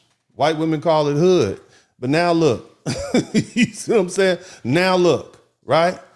In other words, it's easy to enjoy the output of black creativity, but harder for institutions and individuals to acknowledge the struggles and the systematic barriers black people continue to face, including the economic, the inequality, the policing disparities, the educational gaps, and the cultural racial. You see, and then there's withdrawal. It's the third one, okay? Which is the moment the truth becomes visible. When foundational black Americans step back from producing, performing, or engaging in cultural trends, the absent becomes loud. You see it on social media, where black creators and black Twitter often set the tone for humor and commentary and viral conversation without the strategy. And think about black Twitter. Black Twitter was a thing until Elon Musk bought it, and then black folk just fell back. A lot of them went to TikTok or whatever. But the bottom line, look how black Twitter fell off. Look how Twitter is. Twitter used to be the thing. Now it's just like, just another one. Because the black people aren't there anymore. And it was black Twitter that set the tone, that set the humor, that set the commentary. It talked about the viral conversations, and without that energy, timelines can feel flatter or more repetitive. You see it in the entertainment, right? Whether we talking about, look what they swore up and down. Black Panther, the movie, was going to be a flop, and then it made $1 billion. And then they said Black Panther 2, Wakanda Forever, was going to be a flop. It made $1 billion. You understand? Because we set the trends. And they know that. You see? So, and again, I don't want to just dwell on the entertainment, but you see it in travel and everyday life when people encounter communities with smaller black presences and describe the environment as missing something intangible, like a certain rhythm or style or emotional expressiveness. That was taken for granted. This isn't nostalgia. It's an unintentional admission of value that a great deal of what makes modern American life feel alive, expressive, and culturally rich has been powered by Black American innovation. And when that power source pulls back, people finally recognize the thing they treated like background noise all along. That's us. Now, family, I'm going to talk to y'all about something because this is not the first time. I mean, you're going to learn something. I hope you're learning something. I don't want to waste your time. White America has always had a fascination with black people. This is nothing new. And it didn't begin in social media. It definitely didn't start with viral dances or public declarations or I miss black people. It stretches back centuries. It's woven into law, culture, desire, fear, control. If we're going to talk honestly about this complicated relationship, about admiration and hostility existing at the same time, right? Because they both love us and hate us at the same time if you listen to them. Then we can look at history and see an example of this. And one of the most powerful examples is the Tignon Laws, okay? Now, I have prepared a beautiful presentation for you all to look at. Look at this. Let me see if I can pull it up right now. The Tignon Laws, okay? Let me know if you guys can see that. You see those pretty ladies right there? That's, of course, that's AI generated. But this is one of the most powerful examples is the Tignon Laws. And this is in 1786 in colonial Louisiana. And they had a version of it in the Caribbean. Can y'all see that? Can you see these head wraps on these ladies' heads? Somebody type Tignon. All my good spellers. Okay, all my goods. I don't want anybody who can't spell to try to write this. Don't mess it up for everybody else. Tignon. Okay, let's all the good spellers. I want you to type because some of y'all can't spell. So let's not do ourselves like that because somebody might want to take this and look at it somewhere else. Now, Aisha, no, you misspelled it, baby. You misspelled it. It's not Tignois. Okay, I told you, good spellers only. Only A+ gold star spellers. None of you, I want no illiterate people. All right? None of that. You got to pronounce all of it. Tignon Laws. But anyway, so under Spanish rule, I know they call it the French Quarter, but originally it was run by the Spanish. You know, the Spanish actually built the French Quarter. So there was a governor, his name was Governor Esteban Rodriguez Miro, and he passed some laws. And it targeted black women, whether they were enslaved or free. It said, you need to cover up your hair in public with a head wrap. Y'all need to cover up your hair, okay? Because see what was happening, you had all these beautiful, thick-haired black women walking around with that's you know, Louisiana getting hot, so you get that raw in you get that sun in you, get to looking good and shining. And they came in different cultures. And the thing you have to understand about Louisiana is that Louisiana was a territory of Spain. And all of those Caribbean countries, whether we're talking about Hispaniola, whether we're talking about South America, Caribbean, Mexico, all of that was also Spanish territory. So there was just a mixture. It'd be like going from Atlanta to Miami to Houston. This is all America. And so you had a mixture, and this was going on since 1492. It's 1786. So people have been mixing Native American, European, Spanish, French, African, indigenous. So you had some beautiful women down there with all sort of different kind of hair. I mean, it was popping, and you know, Louisiana been loose. It's been loose for a long time. You understand me? And so, you know, on the surface, it was framed as modesty regulation. Well, why they got to cover their hair up? It's not like they walking around with them girls popping out. It ain't like they out there popping out. You know, they ain't down there, you know, doing something strange for some change. No, the mere sight of these women's hair had these white men losing their mind. And the white women didn't like it. It was his wife that said, you need to get these colored girls, you need to have them wrap their hair, make them put wraps on their hair. I'm sure she probably said, you need to make them cut their hair, but she's like, nah, we ain't gonna do that now, you know. But the bottom line is they had to wrap their hair up. And see, in reality, it was about hierarchy. I want y'all to listen carefully. It was hierarchy and anxiety. And see, in the 18th century in New Orleans, you had free women of color. You basically had black women that were doing well for themselves, They were business owners. They were artisans. They were property holders. They were skilled traders. They dressed elegantly. They were gorgeous. They wore jewelry. They styled their hair. They whipped it, flipped it, dyed. They did it all. And they walking around there with their fine selves, and all these white men, shout out to Luke Chase, all these white men were looking at them. And these white women felt threatened. And the governor, look, the white women couldn't do that. These black women, these women of color look better than the white women, and that their mere presence disrupted the visual order of the race. How you gonna be superior to somebody and your man is steady looking at them? Can you imagine these fine women walking down the street with all that brown skin, golden skin, chocolate skin popping, and you got some little skinny white woman with no body? Are you kidding me? And so that made them nervous. That made the authorities nervous, because if we get all these if these black women get all the white men, then this ain't gonna be a white country. And see, they still had that slave thing going on. So I mean, but a man it's only so much he can hold out. So the Tignon Laws, it wasn't about fabric. It was about control. And it was about marking black women as other in a society, okay, that depended on visible racial boundaries. And some of them were bright, light, damn near white, so you really couldn't tell unless you looked close enough. You see what I'm saying? And so, in order to try to maintain these racial boundaries and to throw off these men's desire, we're gonna make these black women wrap their hair up, all right?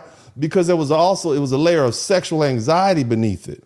Free black women were accused of attracting white men. I want y'all to think about that. The free black women who were minding their business were accused, okay, of attracting white men, as if it was their fault, okay? And competing with white women for these black men. And it was destabilizing the social lines. And the state responded by legislating appearance and disciplining black women's bodies in an attempt to preserve hierarchy and white responsibility. In other words, they try to make black women less desirable, okay? Because see, when admiration and insecurity collide, control is gonna follow. But see, here's how the story went. It didn't end there. So basically, the black women said, okay, all right. They refused to accept that Tignon as a badge of shame. What they did was they just transformed it. They wrapped their head in, they got the best silk and velvet that they could. They bought jewels, they bought ribbons, they bought feathers. You understand me? What was meant to diminish them became an emblem of style and defiance and cultural pride.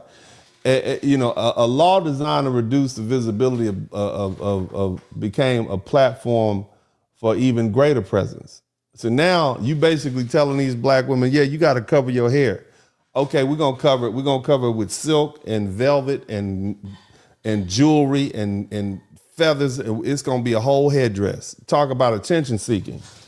Now it's really gonna be bad for them white girls. They thought they were gonna go in there and wrap their hair up with some, some old gray rags or something like that. Like it was gonna, no, we're not gonna do that. We got money. We're not gonna let you make us ugly. Just because these white girls are jealous, that has nothing to do with us. And that's what they did. And so that backfired. You understand? And so now here's the thing. Fast forward to today, and the echoes are still there. Debates over natural hair. A lot of black women are not allowed to wear their natural hair in these places. You wore your natural hair, you're attracting too much attention. You go in there looking good like that, you got to put that old raggedy weave on because, they don't want you in there with your natural hair. Afros and braids and all the stuff that you all can do with your hair. They don't want that. They say braids are unprofessional. Afros are distracting. And that mirrors the same logic of 1789. And that black self-expression, it's got to be regulated to fit the dominant standards. And so when institutions police black appearance, They're not just regulating style, they're asserting authority over identity. And yet, once again, Black culture adapts and innovates and turns restriction into artistry. And this complicated mixture of desire and hostility shows up in other places too. Scholars have examined how Black bodies were fetishized even during slavery, where the enslaved were simultaneously dehumanized and objectified. They got books like The Delectable Negro. Have y'all ever heard of that book before? The Delectable Negro. Have you heard of that? I'm gonna let y'all check this out. Hit the number 1 button. Is not illegal in the United States with the exception of one state. What? The only state in the United States where cannibalism is illegal is the state of Idaho. Are you kidding me? No. Yes. I am not leaving my house today. Yeah. Why people? When I tell you these folk have had a fascination, a love-hate relationship with Black people, so look, just because they say they miss you, they might not be missing you in the right type of way that you want to be missed. I'm just saying. Okay, I'm just saying. Hit the number 1 button. We're gonna go back. Negro that documents the cannibalizing of Black people, especially during slavery. It talks about how in white European culture, the white supremacist culture, that they've always had this thing about literally consuming Black people, Black flesh. During slavery, when they had the big rebellion with Nat Turner, he was cannibalized after they killed him. Fair use, fair use. They ate him. He's telling the truth. I have the book. Okay, like they literally consume Black bodies. So again, when somebody say we miss you, we miss you. When you coming over for dinner. What you mean?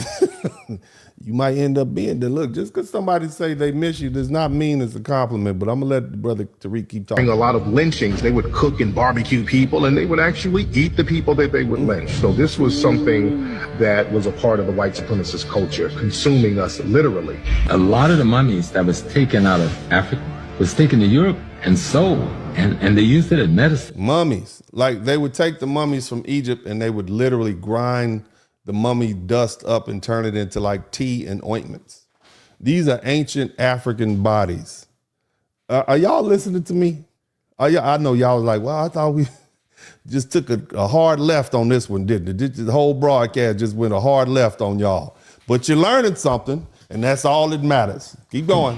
And they used it as aphrodisiacs. They ate our dead people's bodies.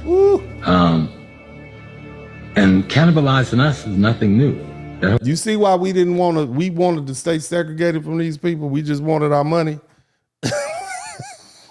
And then you got these immigrants coming over here talking about, yeah, white people are so nice. Go on over there if you want to. They're gonna go over there, you go ahead. Go on over there for Thanksgiving dinner if you want to. Go ahead. You going over there? All right, go on right on ahead. Yeah, go ahead. You gonna be the Thanksgiving dinner. Get on over there if you want to. I'm just saying. You know why Black people don't like eating in white people's house? We say because they don't season it enough. No, that ain't it. No. What's in that pot? Hold on a minute. What is that? What is that? Uh-huh. That's why Black people are not surprised nothing about this Epstein thing. We are not, no, y'all didn't know that's what them people do. I shouldn't be laughing. But we were not fooled. We were not fooled like, that's about right. Yeah, that's about right. Yeah, we can imagine. And I heard it's going to be a lot worse. And we won't be surprised at that either. Let's keep listening. The concept of cannibalism comes from Europe. This is part of the European culture. Yes, indeedy. I shouldn't be laughing this hard. It's not funny. Bad Uncle D. Bad Uncle D. Okay, but again, like I said, this is nothing new. We kind of knew that this is what they were doing out there. We know who they are. We know our neighbors. All right, but again, so that book, The Delectable Negro, it explores how language of consumption and appetite was used in very disturbing ways to describe Black body. This is desire. You can't get too much more past I want to consume you, okay? And that dynamic wanting proximity to blackness while enforcing dominance, it didn't disappear. It evolved and showed up in entertainment, fashion, music, and social relations. They can't stay away from us. You see, and this is why we miss black people, this movement. It feels layered to me. It does not feel like a compliment. How many of y'all have taken that as a compliment? I have not. I've not taken it as a compliment. All right? Because that fascination is not new.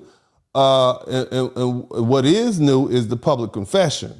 All right? There's always been tension between rejection and attraction, between exclusion and imitation. All right? Black culture has been copied, it's been commodified, it's been regulated, and yet relentlessly it's been influential. Okay? And when Black Americans say, leave us alone, it comes from centuries of being both desired and disciplined at the same time. And at its core, racism has often carried an undercurrent of insecurity. You see, when people see something powerful, beautiful, creative, resilient, you know, they may want to respond. They don't want to respond with humility. Okay, they don't. You know, they want to dim that light. Laws like the Tignon Laws were passed because black women lacked the status. They were beautiful, but they weren't supposed to be that beautiful. You see? You see? Black women had too much of it for these fragile hierarchies to tolerate. I mean, why would you? I mean, I want you to think about it. They came up with a whole set of laws to try to get black women to cover their hair up. It was illegal. You could be punished for that. So when they talk about their fascination, we have to talk about control. When we talk about desire, we have to talk about discipline. And when we talk about missing black people, we have to understand that this is complicated. It's attraction mixed with anxiety, and it's been shaping American history for centuries. Let's be honest. We understand some of these folk tell us they miss us, but many black Americans don't feel the same way, do we? Do we miss racism? Do we miss segregation? Did y'all miss not having to go to work and deal with them people at that office for 2 or 3? I mean, we got a chance to get away from them, and it ain't been the same since. How many of you all dreaded going back to your office and you got to look at them people in their face and deal with their words and their comments and those silly jokes? Right? We didn't miss them. We don't miss y'all. We didn't miss redlining. We didn't miss burning our black towns. We didn't miss stolen land. We don't miss stolen labor. We don't miss stolen inventions. We don't miss being told we're dangerous while our music, our style, and our slang and our culture are copied and sold back to us and the rest of the world. We don't miss being called inferior while people quietly take credit for what we created. That's not love. That's not even partnership. That's just a bad relationship. And for hundreds of years, black people were forced into proximity under unequal terms. Slavery wasn't a partnership, no matter what they're trying to say in those history books. Jim Crow wasn't about cooperation. Y'all needed somebody to do the work, so you came up with a bunch of laws so y'all can put us back into slavery under the 13th Amendment, which allows for slavery if a person is incorporated. Sharecropping wasn't an opportunity, it was a scam. You get us work in your land, put us in more debt. We can't leave because we got to pay the debt off to you. And so we work harder and accumulate more debt. Redlining wasn't just business. Black Wall Street was destroyed. Black neighborhoods have been over-policed. Black families were locked out of wealth for decades. And at the same time, America built its identity on black labor, black creativity, and black resilience. That is a toxic dynamic. It's like being in a relationship where someone tells the world you're the problem, but they can't stop benefiting from you. And here's the contradiction. We're told we're too loud and we're too ghetto and we're too aggressive and too much. But the minute something we do becomes popular, it's suddenly cool. And I mentioned twerking. It was ratchet until the money came in. Cornrows were unprofessional until they were on a magazine cover. Hip hop was dangerous until it became a global industry. Full lips were mocked until people were paying to have their lips injected. And the cycle repeats. You know, basketball, they used to call it ghetto ball. They said it'll never be able to, won't go anywhere until it did. And that cycle keeps repeating. It's not admiration, that's extraction. So when these people say we miss you, the question becomes, miss what? Miss the culture, miss the vibe, miss the entertainment, because missing us would mean acknowledging the harm. Missing us would mean addressing the wealth gap and policing gap and education gap. Missing us would mean respecting Black ownership and Black creation. And historically, that hasn't been the pattern. A healthy relationship has trust, accountability, and respect. This history hasn't looked like that. It looked like control, backlash, appropriation, and denial. So when Black Americans say we're tired, it's not about hate, it's about exhaustion. It's about not wanting to keep performing strength and humor and leadership and culture for a system that hasn't fully repaired the harm it caused. And it's not about revenge, because we don't want revenge.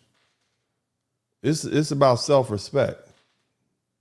It's about saying we don't have to chase validation from people who reject us. And we don't have to prove our worth. We don't have to stabilize every room we walk into.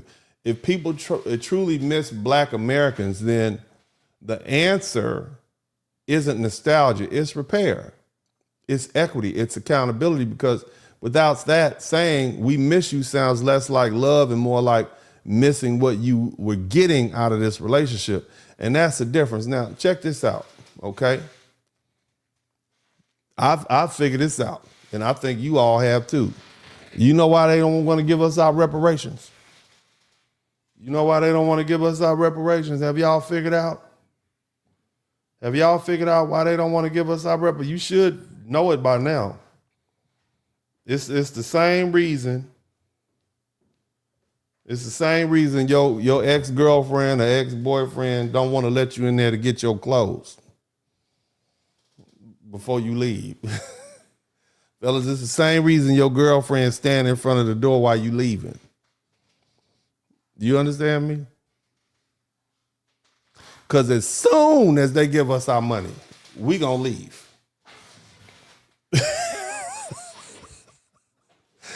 Which is probably why they don't want to give us our reparations, even though we deserve it. It's like a person who keeps the stuff during the breakup because they want to keep you coming around, even though you told them. I told them, look, I'm ready to go, okay? Because see, if they give us our reparations, we gonna flock. We're gonna get up out of here. I don't know where we're gonna go, but we will disperse. You understand me? We're gonna go somewhere. I can tell you where we won't be. You know what I'm saying? We're gonna be somewhere cool, not too hot, but hot. You understand me? I'm just telling you. We're gonna leave. And they'll be over here by themselves, sad, them and the Mexicans and all the Black people from other places. They'll be here. So that's why they keep saying we don't deserve it. Because the only reason we pay white folk attention right now is because we want our check. If white folk didn't have anything to offer us right now, we wouldn't even be dealing with them, would you? If they didn't have the jobs, and if we didn't need them for jobs and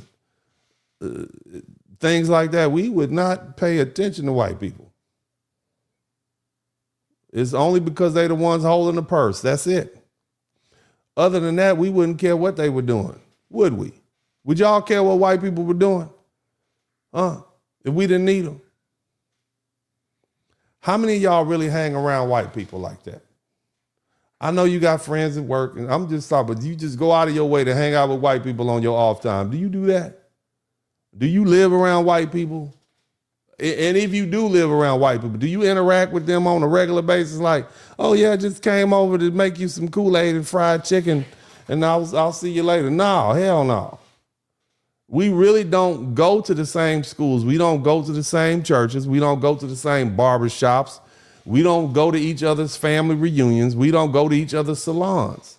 The only time we really see white people is at work and at restaurants, and occasionally, you know, you might have that white family friend or at some university somewhere. But when it really comes to cultural stuff like dance and culture concerts, we not around each other. Now, there are some white people that we keep, okay? And those are the ones that behave themselves. You see, like that chunky white girlfriend, you know, we keep her because she got a black boyfriend and a little biracial kids. We see him in Walmart, right? That's her baby daddy. You understand? You got your white buddy that you play basketball with every now and then. He likes to hang out, right? There's some white dudes out there with some black wives, somebody type black wife effect, right? You keep them around. But even then, even when she have that even when that black wife is really not trying to hang around his family like that. Okay? Okay?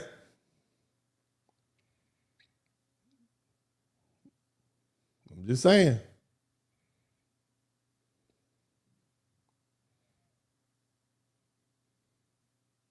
So, you know, again, that's not really it's not really our thing.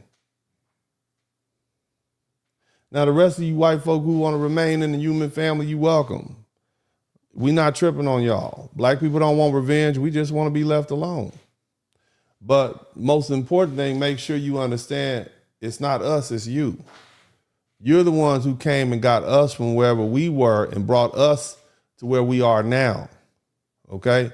And now you tell us you want us to go back, but then won't give us what we need to go back. Reparations, land. You know, that would be nice. Probably not. Okay? And if you all are uncomfortable with this conversation, that's fine. You need to sit down and take a talking to. Now, and I'm still working. Are y'all still with me? Let me know. I want to keep pushing this thing because I just spent the last 2 hours talking to white people. Now I need to talk to you Africans and Caribbeans. I need to have a conversation with y'all. Did you see this? Take a look at this. Hit the #1 button. Listen to this foolishness. Everyone except the foundational black Americans, I hate you niggas. I hate you niggas. Let's die. Ooh. If I could gather all of you in one place with a strap to my chest,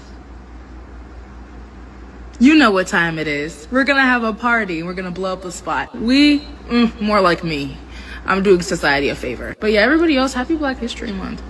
I'm even feeling generous towards the fair use. All it is because we've decided to delineate. Biracials. I feel like they've been good recently. They can have that third week maybe. I want you to understand all of that anger and rage because black people have decided to delineate. You understand what I'm saying? Can you imagine that? Huh? I want you to think about that. Here's another one. We appreciate it, but African Americans have always been hardworking. But no, African Americans have been hardworking, but I don't know. But opportunity. What about? Now I want you to understand. This is two Africans talking, okay, and one of them is trying to.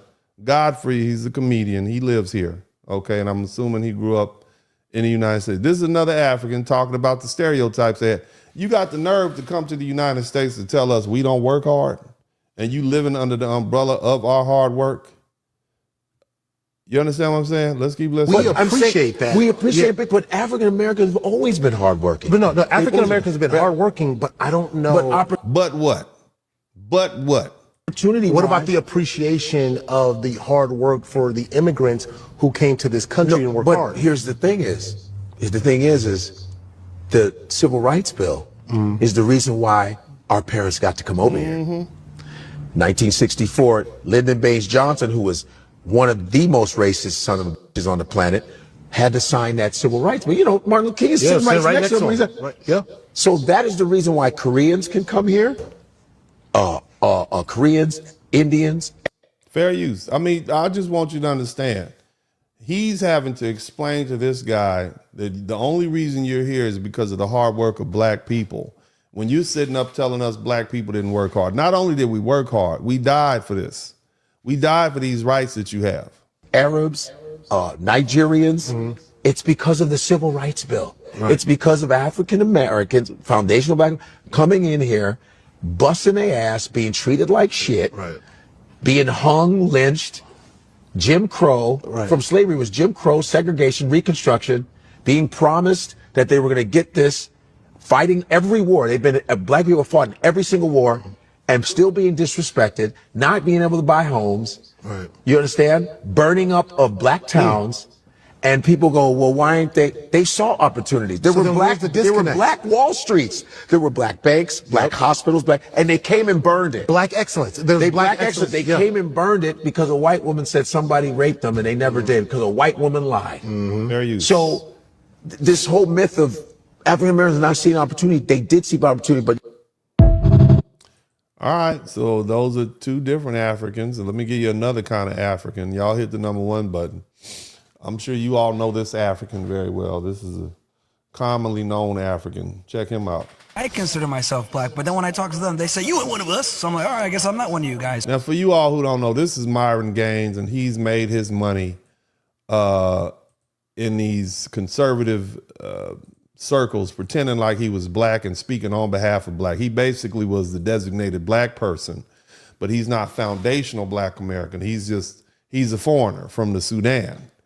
And so him talking about black people is like a white person from Ukraine talking about the issues going on in Scotland. You're an outsider, you wouldn't know anyway, okay?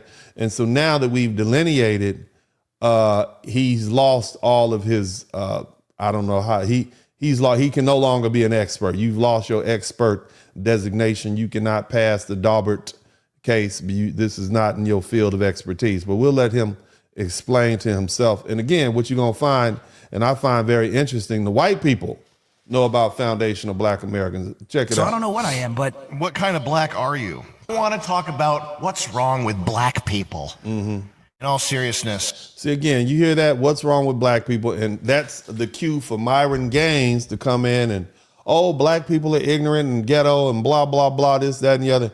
That was his cue. See, he has no loyalty to foundational black America. He wasn't raised here. And what's his name? Abu Fadi or something like that. So he has they don't ask me. I say, what do you mean what's wrong with black people? We got 1.7 millionaires. Well, you're overrepresented here. Yeah, we're also overrepresented in the military. Why don't we talk about that? We're overrepresented as millionaires. Why don't we talk about that? We don't talk about that. No, you just want to talk about the negative. See, I'll flip the script and say, why y'all overrepresented in people who unalive themselves with their own guns? You see, they don't ask me. See, they cue him up to say negative, derogatory things about black people. But see, now that we've delineated, right?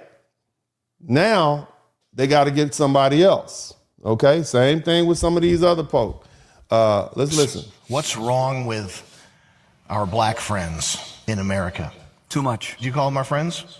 You know. How would you know? You're not black American. Why would you know? You can only talk about people from Sudan. You don't live amongst us.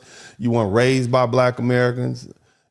So you're not qualified to have this conversation.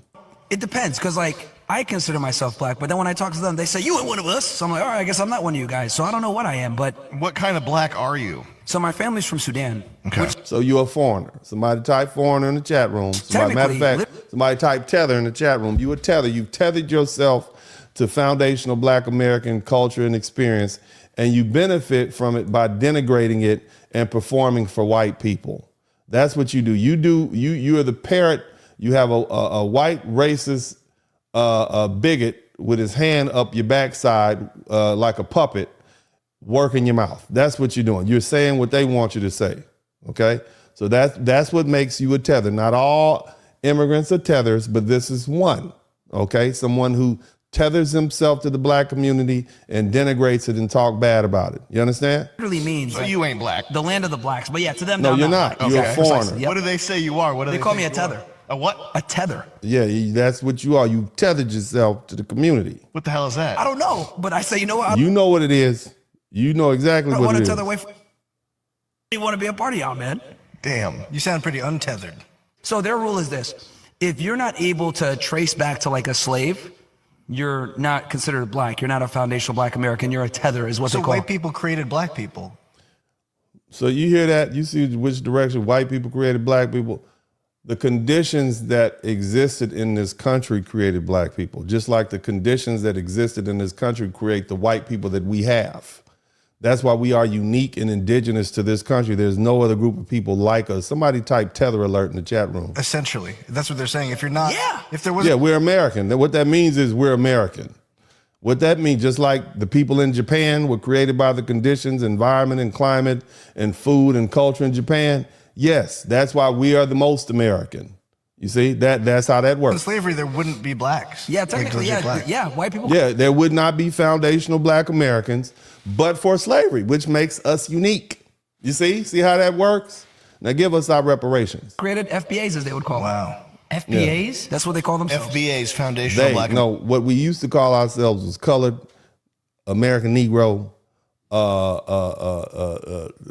freedmen. Okay, y'all used to call us the N-word. Americans. You're aware of this stupidity. Yeah, you see that? Again, so this is another kind of African, all right? Now, again, what you need to understand, family, is that delineation has changed everything.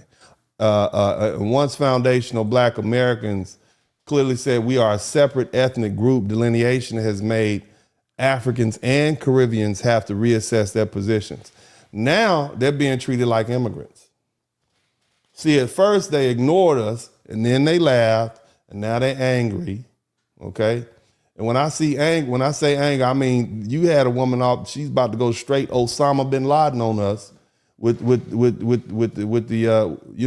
bombas. You understand me? She talking about where they at. She gonna strap up and unalive herself. That's just crazy. And to put something like that on the internet, that is crazy. You have lost it. If it makes you that mad, all we doing is doing the same thing you all did. We just putting our flags up. And it's got you that hot. You see? It's got you that hot that you are now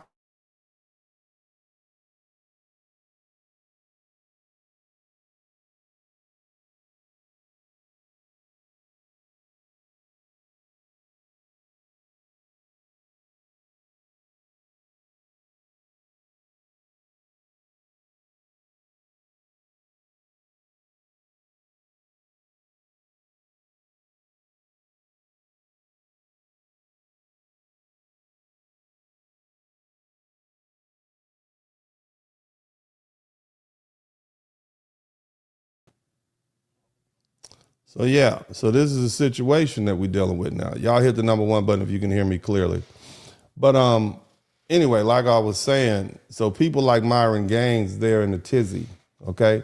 We separate, we're a separate ethnic group. Delineation has made Africans and Caribbeans have to reassess where they stand, okay?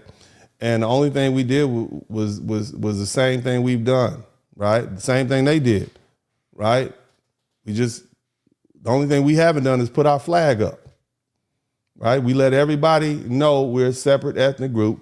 And for years, everybody operated under one broad black label, even though the histories were different. Descendants of African or American slavery, first generation Nigerians, Jamaicans, Haitians, Ghanaians, we all placed in that one category of black. Okay?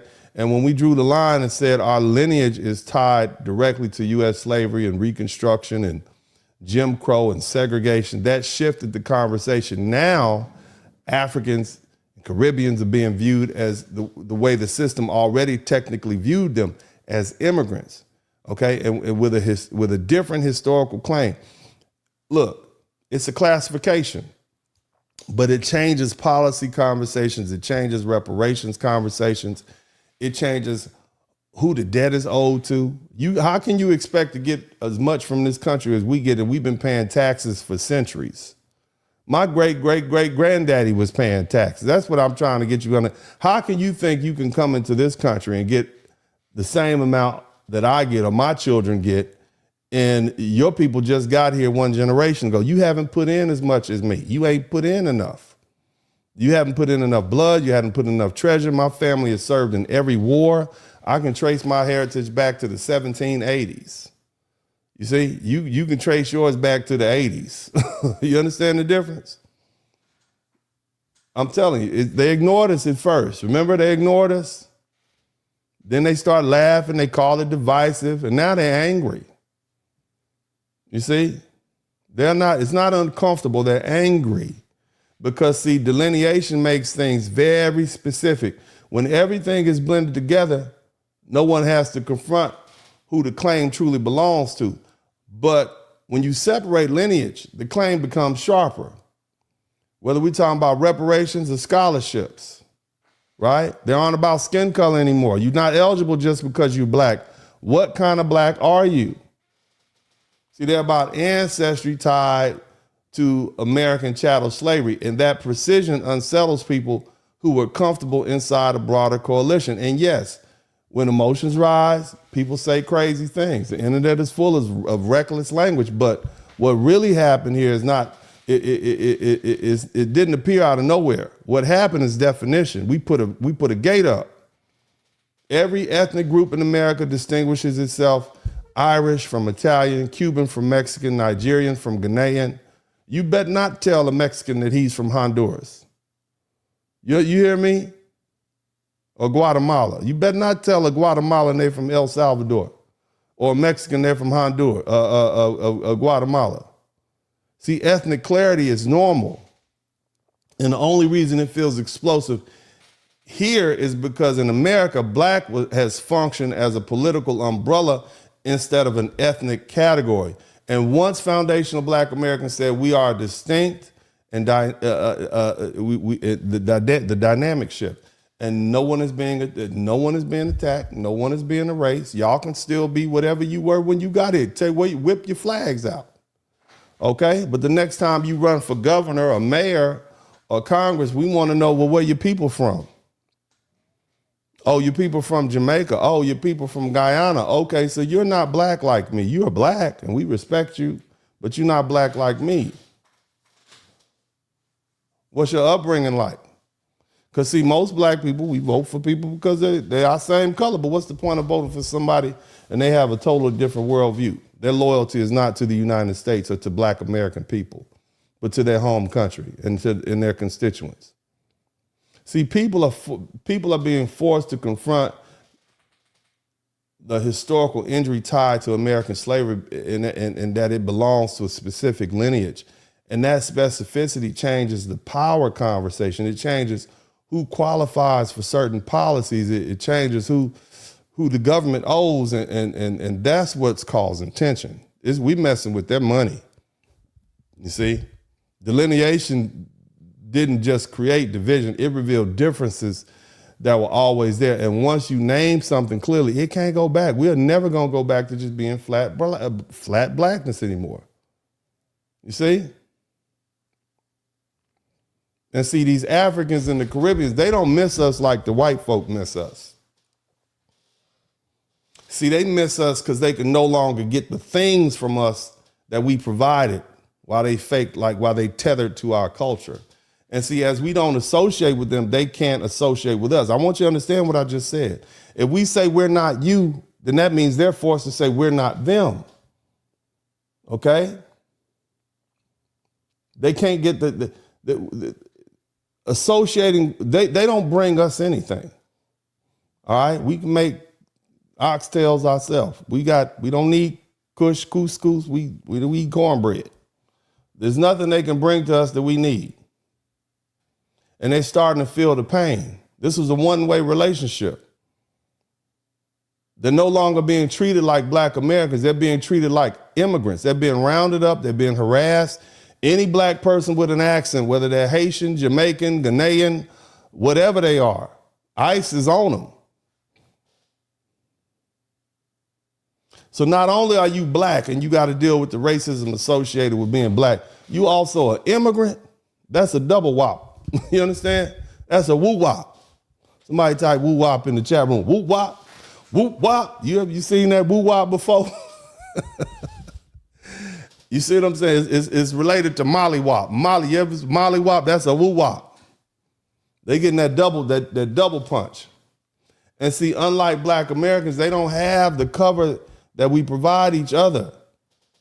You see, when white folk turn up the heat, we got each other's back.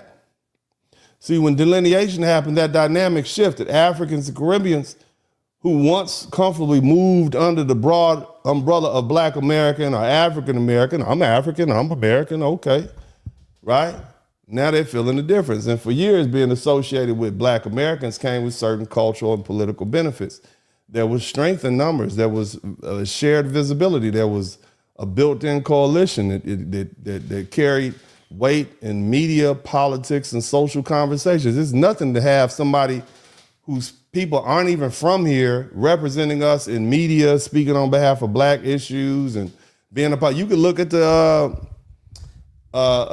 African Congressional Congress, the black congressmen and women. A lot of them are immigrants or people first, second generation. We didn't have a problem with it.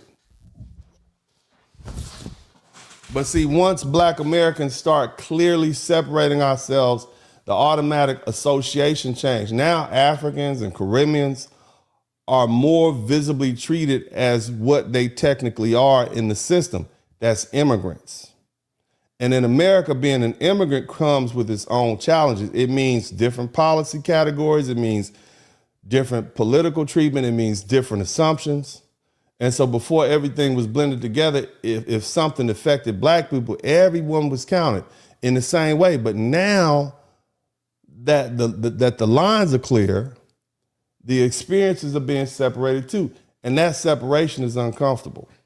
You see? Now, the thing is, family, there's another layer to it too.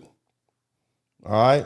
When black Americans have historically faced pressure, whether we talk about politics, economics, or social, there's often been a shared understanding and response rooted in long, specific history inside this country. And that history created networks, it created institutions, it created a certain level of internal protection. And when you're part of that lineage, you move differently because the history is yours. And when delineation happens, that automatic connection is no longer assumed. Now, identity is more specific. And when identity becomes specific, the benefits that came from a broad grouping naturally shift as well. So yes, some people, a lot of people, they starting to feel the difference. And not because anyone is attacking them, not because anyone is trying to harm them, but because association is no longer automatic. And when association changes, the social and political landscape changes too. See, for a long time, everything was blended together under one label, black. Now it isn't. And when the lines get clear, the treatment gets clear, and that's what people are reacting to. I got a couple of videos. Let me see if I can pull these videos up for you all to see, because white people know now. Okay? Check this out. No, I think civil rights are for blacks. See, this is essentially the problem, and the Republicans What have we done to the immigrants? We owe black people something. We have a legacy of slavery. Immigrants haven't even been in this country. This is the turn from fair use. Why the Democrats are dropping the blacks and moving on to the Hispanics because they're large. We owe the black Americans something. We don't owe immigrants anything. That means if you're an immigrant, you're black, you don't owe you a dime. We don't owe you nothing. Okay, you weren't here. Just a group of Hispanics now, but the reason people are concerned about the words they use, the reason Americans care about civil rights, the reason we are sensitive to racism is for one issue and one issue only, and that is how black Americans were treated in this country. Yes. It is because of the legacy of slavery and Jim Crow. So what she's saying is civil rights is for black people. Anybody who's benefited from DEI or set-asides, you weren't supposed to get that. All of that was for black people. Black Americans specifically. And now that we delineated, right? Now imagine I just want y'all to imagine in your minds. Y'all heard Dr. Claude Anderson earlier, right? What if we had delineated in the 1970s when these people first started showing up after the Hart-Celler Act? What if we said, no, yeah, you're black, but you're African black. We are Black American. We are foundational Black American, or as he said, we are native Black Americans. You're not. Okay? What if we had done that? All those resources that these people siphoned off, that would have flowed back into the black community. Imagine how well off we'd be. Now, we're doing well now. Okay? 60% of black people are in the middle class, upper middle class, or rich. We got 1.7 million millionaires out of 445 million people. That's a lot. We're doing well for ourselves. We are one. If we were a nation of our own, we'd be in the top 20 nations. But the bottom line is, family, you know, we would be a lot better off if we didn't have all these people that have been using our things. Okay. Do not compare Irish, you know, the new groups, they always get a little bad treatment. Do not compare that to. You said new groups, new immigrants always get a little bad treatment. So if you came to this country or you're first generation or second and you've experienced racism, it's nothing new. The Irish experienced it and they're white. The Italians definitely experienced it and they're white. The Polish experienced it and they're white. That's nothing new. Those are growing pains. But what we experience as foundational Black Americans is totally different. And so you can't equate it with that. Let's keep going. How blacks are treated in this country. You don't get to piggyback on the black experience in America. Boy, I mean, this is, you know who this is? This little skinny white woman right here has some choice words. She is clearly on the right side of right when it comes to being right wing.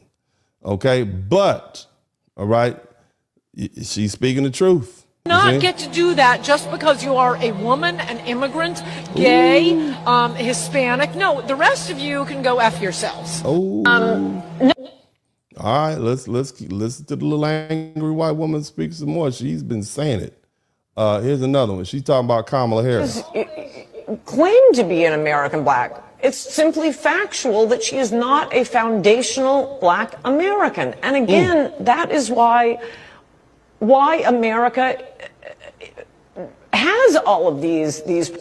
I mean, clearly y'all heard her say FBA. It's not going anywhere. All of you people who keep trying to disavow what FBA is, you got Myron Gaines talking about, oh, FBA, that nonsense. No, it's doing exactly what we needed to do. It's delineating. You are a foreigner. You're a black dude from Somalia or Sudan or wherever you're from. You're not from here. You are a foreigner. You are not a foundational Black American, period.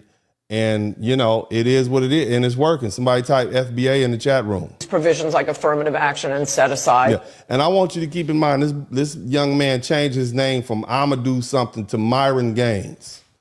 You understand what I'm saying? I mean, he did his very best to try to blend in. And a lot of these people with these foreign last names and all those vowels in them change those last names. They'll go from being something like Amadou to Randy or John or Jackson or something like that, so they can kind of blend in. But now you got to fill out those bubbles, and it tells you what kind of black you are. You better not lie about it because you might end up committing a federal crime. Now, again, I need you all to do me a favor. I need you all to subscribe to the channel if you hadn't already. Make sure you subscribe. We're doing our best to try to get to where we're trying to get. And so I want you guys to take the opportunity to subscribe to the channel now. I need you to do that. I need you to do that. It doesn't cost you a dime. Okay. We have 1,000 people in here, and I need 1,000 people, and that will get me to 95,000. That'll put us only 5,000 away from 100,000. So I need all 1,000 of you people to subscribe to the channel right now. Go ahead and take the opportunity to subscribe. And in addition to that, not only do I want you to subscribe, but I want you to be mindful.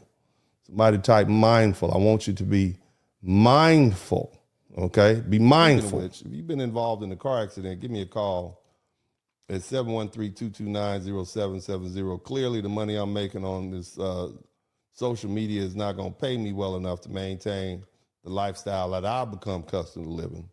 So I appreciate if you all will contribute to my well-being by calling me and utilizing my legal services.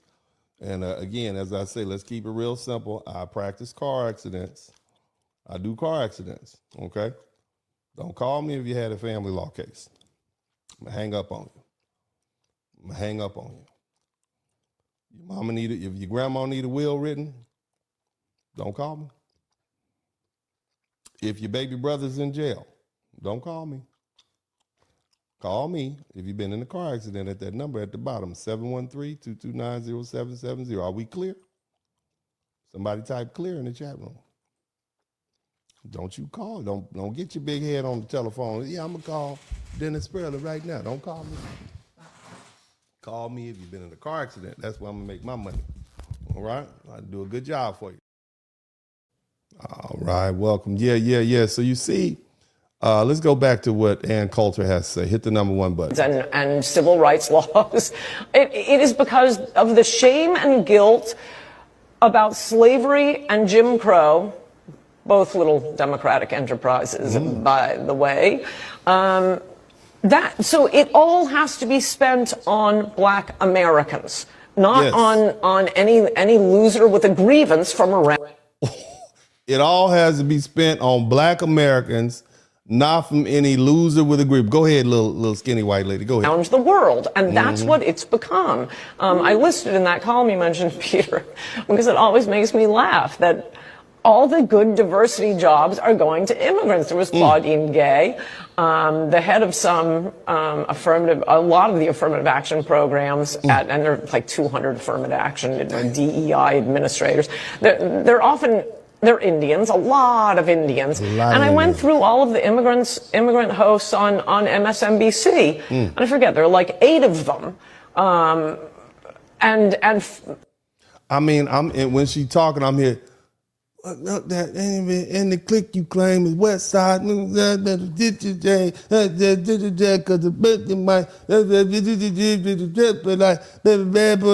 That's what I'm hearing. I'm hearing Tupac. I'm hearing hit 'em up. Somebody type hit 'em up in the chat room. 3 or 4 foundational Black Americans. And I know, MSNBC, they're so proud of their diversity. No, it's not about diversity. It's not. It's about integrating Black Americans into mainstream American life. And giving them benefits to make up for slavery and Jim Crow. Right. I think, some of that's right, little skinny white woman. That's right. You tell them. We want our stuff. Go ahead, little skinny racist white woman. We need this is the type of racist white woman we need. That's right. Tell them to go on back where they came from. Tell them that's our stuff. Tell them somebody type that's our thing. Affirmative action programs went a little far and aren't really helping. But that's what it's about, and we've completely pretended to forget what the point of this was. Now, do you see why these immigrants are losing their mind at this point? Do you hear that? Imagine if you thought you were about to get a government contract, right, set aside for minorities, and you've typed in that you're Black American, and then Trump sends out a new slip. A new form that says, well, what kind of Black American are you? We need to know, are you foundational Black American? Are you from Ghana? Are you from Jamaica? Where your parents from? And you like, oh man, you can't lie. You better not lie. Because Trump will put you in jail. You gonna go straight to jail. They try to put him in jail, he gonna put you in jail. Can you imagine that? It's messing up all kinds of scholarships are being messed up. Student loans are being messed up. All the opportunities that they once benefited on from tethering themselves to foundational Black American identity is they just fading. Are y'all learning something? I need to know if you're learning something. Okay? I've been talking for 2 hours and 23 minutes, and if you're not learning something, I can just go ahead and quit now, because if you haven't learned anything now, you're just not gonna learn anything. Okay? Before I go through this next breakdown, I need to know that y'all are learning something. And the way I know you learn something is that I should earn something, okay? And I appreciate everybody who has learned something. There's been 14 people so far, but I need a few more of you people to let me know you earned something by contributing to the Super Chat, the Cash App, and the PayPal. We got 14 Super Chats. Y'all know what you got to do. Let me know you know that I know. I'm gonna give y'all an opportunity to let me know that you appreciate what I'm doing. But I need y'all to go ahead and make that happen right now. Again, hit the number 1 button. Let me know that you appreciate what I'm doing, and also contribute to the Super Chat, the Cash App, and the PayPal if you learn something. In the meantime, I'll be right back. What's up, what's up, what's up? Welcome, welcome, welcome to the broadcast. This is Uncle D. People wash their ass in the tub, Kamala Harris. You were tuned in to Uncle D. D's Black Man Talk. Pull up, homie, take a seat. Don't be a shadow watcher every day. You learn something and you earn something. Let them know and drop some money in the plate. It's getting cold, ladies, talking ratchet. There's a king here, grab your coat, zip your jacket. Keep quiet for a second, close your jaw. Turn it Spurling, this ain't Furling, know the law. Talking Constitution, pushing pins when he shooting, give him that. Masculinity, just for the record, sprinkle that. You can keep your cat, gotta cut it. Only cat he rubbing, gotta love it. I call it Holly Buddy. Gotta vote your interest, voting earns. Presidential, this is for the money that I earn. When you gon' learn, my people, that evil mixed with evil. No matter what you're doing, baby, this ain't equal. Sometimes when you're special, you get hated. The test is for the best, you're damn right, my people made it. Uncle D, Blizzard King, you've been served, gotta notice. Now black men out here know we winning, gotta hold it now. Uncle D, you've been served, get your notice. Now black men out here know we winning, gotta hold it now. Uncle D, you've been served, get your notice. Now black men out here know we winning, gotta hold it now. Uncle D, you've been served, get your notice. Now black men out here know we winning, gotta hold it now. Hey man, I'll do what I do. Somebody need to whip your ass. Get up and whip him, Sweets. Hey, don't be putting the money in my hand all rough. Take your ass out here. You buy you a Floby and cut your own damn hair from now on.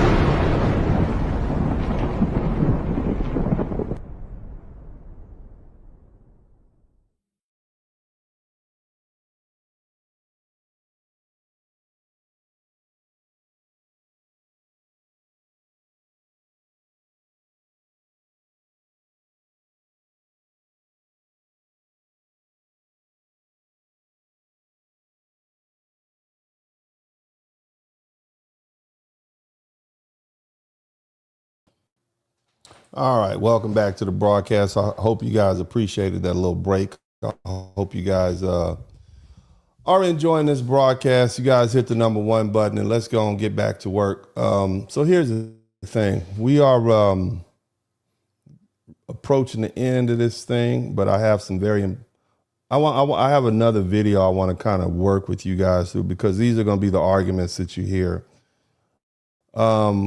This was something that, let me see about, shout out to BC5, shout out to everybody who contributed to the Super Chat. I want to see, let me see if I can pull this up real quick, because I want y'all to check this video out. Y'all hit the number 1 button. I'm going to let this video play, and I'm going to deal with it. I'll go back through and break it down in a minute. Hit the number 1 button. It's Black History Month here in the U.S., and I want to wish everyone a happy Black History Month. Now, again, this is a podcaster, and I actually saw this on the African Network with Brother Phil, and this lady has a real problem with Black History Month. Remember, they wanted Black History Month to be Pan-African Black History Month, and we said, nah, we're going to delineate. This is a Black America. It used to be Negro. I think it was Negro Week or something like that. And so they really wanted this to be there. Remember, they were trying to take over Essence Festival, and y'all was like, no, you're not, right? So take a listen to what she has to say. Remember, these people are used to being able to speak on Black issues. I want y'all to go through YouTube right now, and what you will find is that there are so many Africans who are talking about Black American issues, because nobody cares what's going on over there. But if you go through YouTube, I mean, they are going through TikTok, they're talking about Black issues, Black American issues, and you would be shocked, okay? Like, it's like, y'all don't have any business of your own. So anyway, I'm gonna put the fair use up. I'm gonna let this play. You guys check this out, and then I'm gonna be back to break it down in a minute, okay? It's Black History Month here in the U.S., and I want to wish everyone a happy Black History Month. But this Black History Month cannot be business as usual. This is not the time for surface-level celebration posts. It's time for us to ask deeper, harder questions about where we stand as a people and what type of future we're building. Because something deeply troubling is happening in Black America. there is a growing movement within the Black American community that is pushing a narrative that threatens to divide us even further if we don't challenge it head on and expose it for what it is. They call themselves foundational Black Americans. And at the core of their rhetoric is a dangerous idea that the defining origin of Black people in America is not Africa, but enslavement. They want to convince us and the world that Black American history is somehow different from Black history in general, and that it began with slavery. That Africa, its kingdoms, its knowledge systems, its intellectual and cultural foundations is secondary or irrelevant altogether. And that Africans and Caribbeans who came to this country, who fought, organized, built, marched, theorized, and sacrificed right alongside Black Americans somehow do not belong to this story at all. Let's be clear. This episode is not about denying the unique and brutal history of slavery in America. That history is real. That trauma is real. Aren't y'all proud of me for not interrupting her? Aren't y'all proud of me? Remember I used to interrupt all the time? Aren't y'all, come on now, give me some. Give me some, aren't y'all proud? I would be yelling at her right now on the screen. Y'all, aren't y'all proud? You better tell me you're proud of me, okay? It takes a lot for me to sit here and just listen to this hot mess without saying anything. But I do it for y'all. I'm making the sacrifice for you all. I'm not interrupting. I'm gonna let her finish. But I want to say something. You can look at my eyes and see I want to say something, but I'm not saying anything, okay? I'm gonna let her talk. And the fight for justice rooted in that experience is legitimate. But how exactly does lineage or identity begin at the point where oppression forced you to land? Who are you before the first enslaved ancestor landed on U.S. soil? Today we're breaking down this movement, what the foundational Black American ideology actually claims, why it's gaining momentum right now, why its historical framing is incomplete and false, and most importantly, why this rhetoric, if left unchallenged, puts Black unity, power, and liberation at risk. Because when a narrative tells us that Black history starts with slavery, it doesn't just distort the past, it cages the future. And worse, it teaches us to fight each other instead of the systems that trapped us. Early Africans, as part of a long African civilizational continuum with languages, cultures, technologies, and histories that existed long before they ever encountered Europeans, the FBA framework increasingly treats enslavement and resistance on American soil as the starting point of identity. And from that framing, another claim emerges. Many FBA proponents argue that they are the foundational builders of this nation, that Black Americans descended from U.S. slavery are not just central, but exclusive to the Black struggle in America. And this is where the danger deepens, because that argument quietly asks us to forget something critical. It asks us to overlook the fact that many of the most influential figures in Black liberation, culture, and political thought were immigrants or children of immigrants of African descent, some of whom also had ancestors enslaved in the Americas. Marcus Garvey, Harry Belafonte, Kwame Ture, C.L.R. James, Louis Farrakhan, Ivan Van Sertima, Cicely Tyson, Shirley Chisholm, and countless others. Because their lineage does not fit a narrow definition. Are we really going to say that these figures who shaped Black consciousness, civil rights, political representation, Pan-African thought, culture, and global solidarity were somehow... Y'all mad yet? Remember, y'all told me don't talk, so I'm not talking. I'm gonna let her keep talking. Y'all mad? Because I know y'all yelling at your screen right now. You want me to say some stuff, but I'm not, because you all told me don't talk over the video, so I'm gonna let her keep talking. Because that's what y'all said y'all wanted me to do. Outside the Black American struggle? Because history tells a very different story. Black liberation in America has always been diasporic, always global, always interconnected. From abolition to civil rights, from labor movements to cultural revolutions, Black progress in America was never achieved in isolation. So when foundational begins to mean exclusive, when recognition turns into boundary policing, when justice becomes a zero-sum identity contest, we're no longer talking about history. We're talking about fragmentation. And fragmentation has never led to freedom. Okay.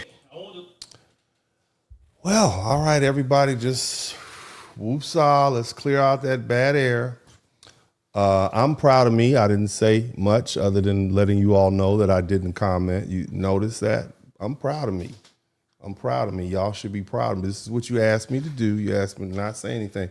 And so now, since it's my turn, I'm going to speak and give my thoughts on what the young lady said. Now, let's establish what's happening here, okay? So that woman speaks about Black issues on a flat Black scale, whether we're talking about what's going on in Africa or what's going on in Atlanta, okay? Now, once delineation happened, people who are not foundational Black Americans can no longer speak on FBA issues as if they're speaking from within the culture. And that automatic authority is gone. And for years, anyone who was Black, including that lady who was clearly an immigrant, anyone who was Black in America could speak on Black American issues, and they received that insider treatment. But once lineage was clarified, that changed overnight. She literally is out of a job as far as speaking on Black issues. Now, if someone is an immigrant like her, okay, from another country, whether it be African or Caribbean, and they criticize FBA culture, it hit different. It's no longer seen as an internal critique.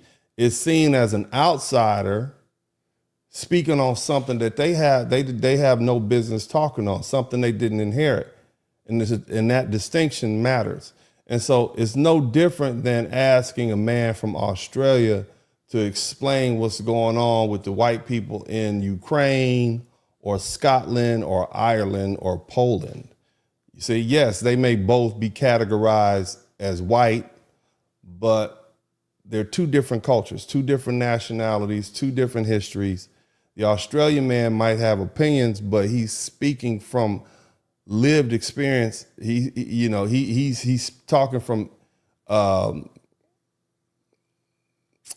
lived experiences inside the Ukraine. Okay, you see, that's not where he's coming from. He's speaking on what he thinks. You understand? And his words carry different weight. And so the same logic applies here with people like that. Once it's clear that foundational Black Americans are a specific ethnic group with a specific history rooted in American slavery and segregation, then commentary from outside that lineage is just that. It's outsider commentary, and it's not internal cultural correction. It's not a family debate. It's a stranger coming in our house telling us how we should run things and what's wrong. And you know how offended you would be at that? Same here, you see?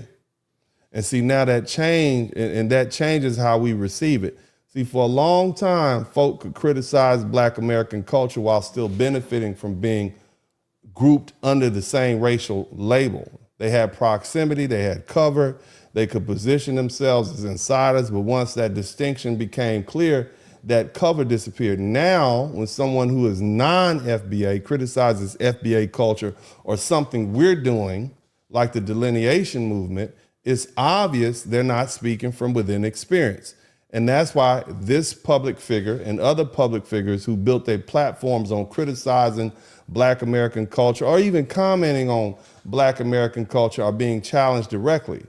And see, again, it's about defining who has standing.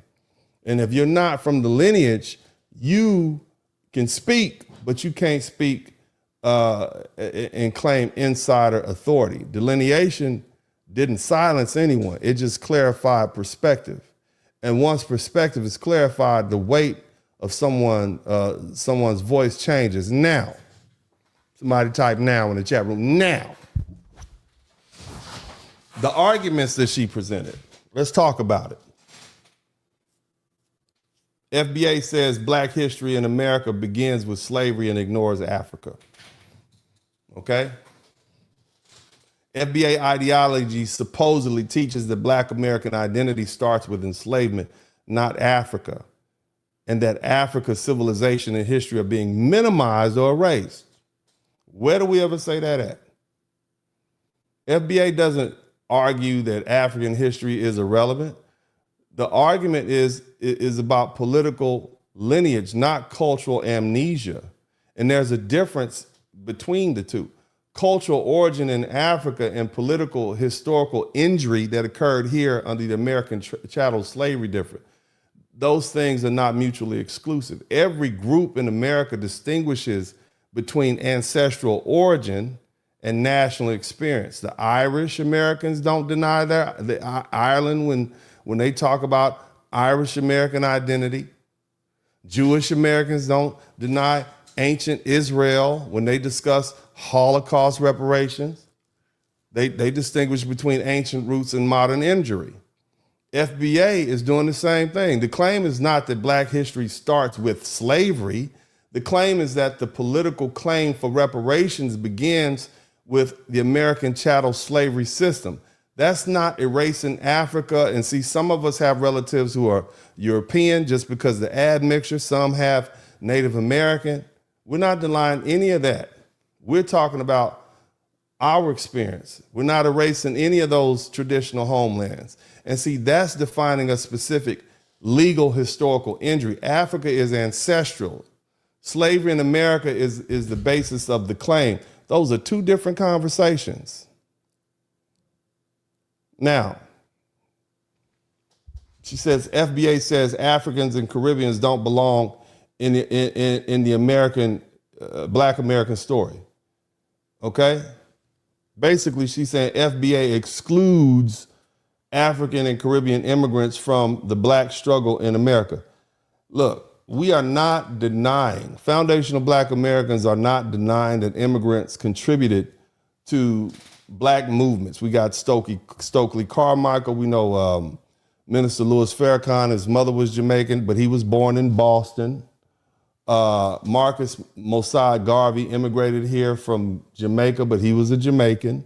Okay, we know Brother Malcolm X, his mother was from Guyana. His daddy was a Black Baptist preacher. I don't know, I know he was a preacher. I don't know what denomination. But the argument is not about ethnic distinction. It's not exclusion from participation. Okay, we know Shirley Chisholm was the daughter of a Caribbean immigrant. Okay, yes, they were influential, but influence does not erase ethnic distinction. An Irish immigrant can influence Italian-American politics. That does not make them ethnically Italian. FBA claim is not you didn't contribute. Its contribution does not determine lineage. Thank you for the help. You're still not eligible for reparations because your people are from Jamaica. You get it? Lineage determines eligibility for specific historical claims, and that's a different standard. Thank you for your help, but you're not eligible for this scholarship because your mama and daddy are from Ghana or Nigeria. And this is for foundational Black Americans, those who can trace their ancestry to slavery. That's the difference. Now, she said Black liberation in America has always been diasporic and global. So exclusivity is dangerous. Now, y'all didn't send no ships over here, Africa. Y'all did not send any ships over here. But let me say this.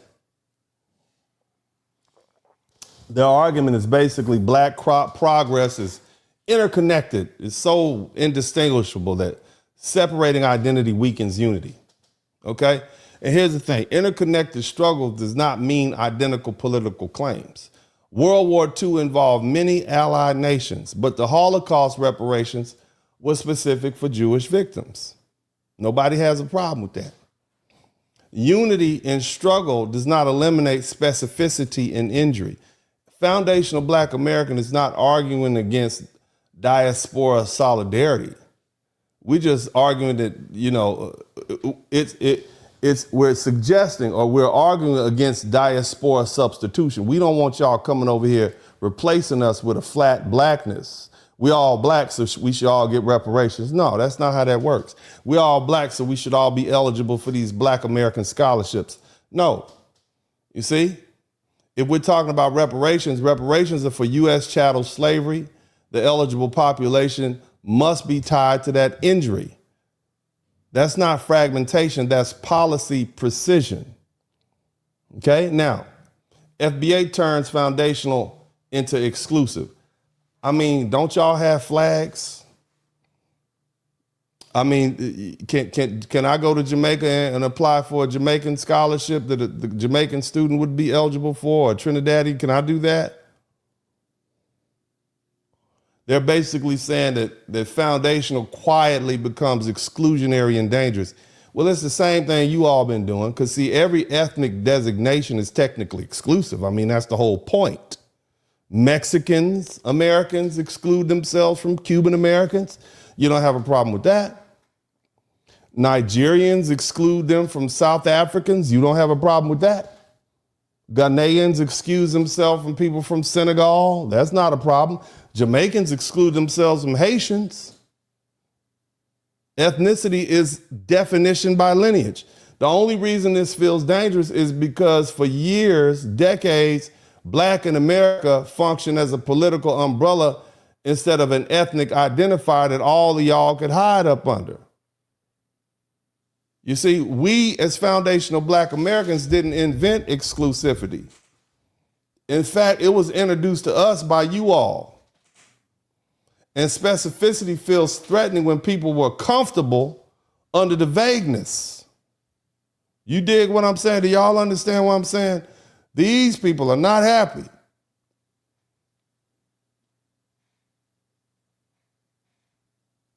I mean, this woman had the nerve to say identity begins in slavery cages. Okay, so listen to this. If Black identity is rooted in enslavement, it traps people in trauma. What are you talking about? Did you hear that? See, there's a difference between defining identity by trauma and defining a legal claim by trauma.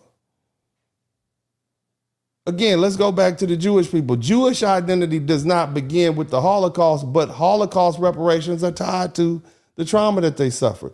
Armenian identity doesn't begin with genocide, but genocide recognition is tied to it.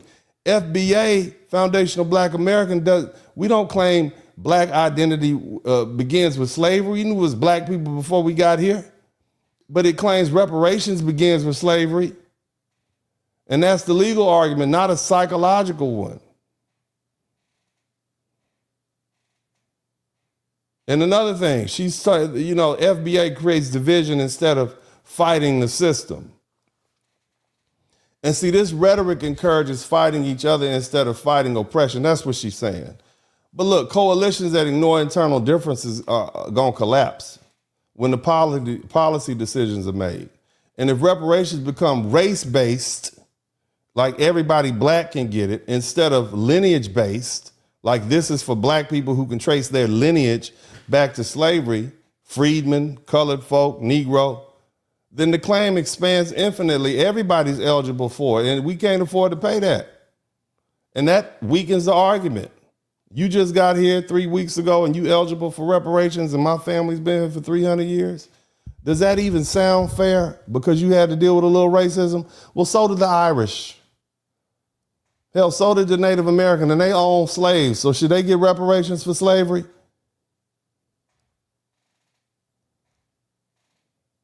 You can have diaspora solidarity socially and ethnic specificity politically.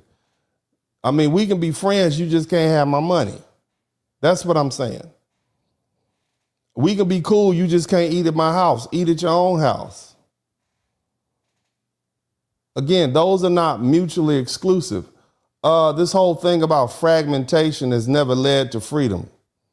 She basically said fragmentation is not the same as clarification. If anything, civil rights gains were achieved through organized, clearly defined groups advocating for specific injuries. Let's look at women's suffrage. It wasn't for all humans. It was for women. See, her argument is all lives matter. Well, okay, that's great. All lives matter. But as it is right now, we need to focus on the black lives. That's what the women's suffrage was not for all humans. It was for women. Japanese internment reparations were not for all minorities. They were for Japanese Americans who were interned during World War II by the federal government. Again, specificity creates legal clarity. Vagueness creates dilution. See, the real tension, right? The real problem is the policy impact that this is going to have. Once you say descendants of American chattel slavery are a distinct ethnic group, you change the reparations eligibility. You change affirmative action eligibility. You change political representation conference. I don't care how black you are. You're not foundational black. Okay? You change the resource allocation. And that's what makes these people uneasy. They've been able to slip and slide and hide inside of our fold, and now they can't do it anymore. Because again, the broad coalition benefit ambiguity. You see, they need ambiguity or ambiguousness. Ethnic delineation removes that ambiguity or that ambiguousness. Look, we don't deny Africa. We just distinguish ancestry from injury. FBA does not deny, some of y'all are Irish. Some of you black people got Irish in you. You're not denying that. You can take a DNA test. You have Irish in you. Some of you all have some Native American in you. You're not denying that. But the Native Americans are not eligible for reparations for chattel slavery, and neither are the Irish, are they? What's the difference with the Africans? We're distinguishing ancestry from injury. FBA does not deny immigrants the immigrant contribution. We know about Malcolm X. We know. It just distinguishes contribution from lineage. Thank you to Hard Hitting History. Just because you were here helping does not mean you're eligible. There were some Jewish people that were helping with the civil rights movement. But there was also some Jewish people that owned slaves. That does not mean that they're eligible for the reparations. We don't reject unity. We simply distinguish solidarity from substitution. And FBA doesn't fragment history, it narrows a legal claim. And that's the actual debate. You see? That's where we at. They're not happy. They are not happy.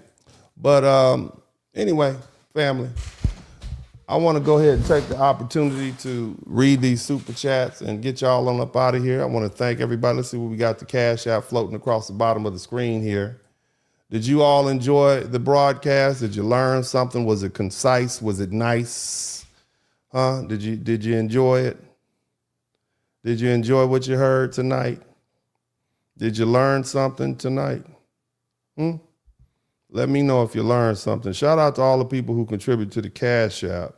The Cash App is floating across the bottom of the screen. And I want to thank Ebam Cooper. I want to thank Made by Miko. I want to thank Tishurance. Said learn something. Good live. Who else? Sherry Johnson. Thank you, Miss Cherry. Appreciate you. You're awesome. And who else do I want to thank in here? We got some Cash Apps in here. I do my best to teach y'all. I may not go on every day like a lot of people, but I know one thing. You definitely gonna learn something in here because I'm not gonna waste my time or your time. I'm not gonna put trash out just for the sake of trying to please the algorithm. That's something you need to understand, family. I need y'all to understand something. A lot of the very popular content creators, they ride the algorithm. They figure out what's hot, whatever mess people are talking about, and they roll with it.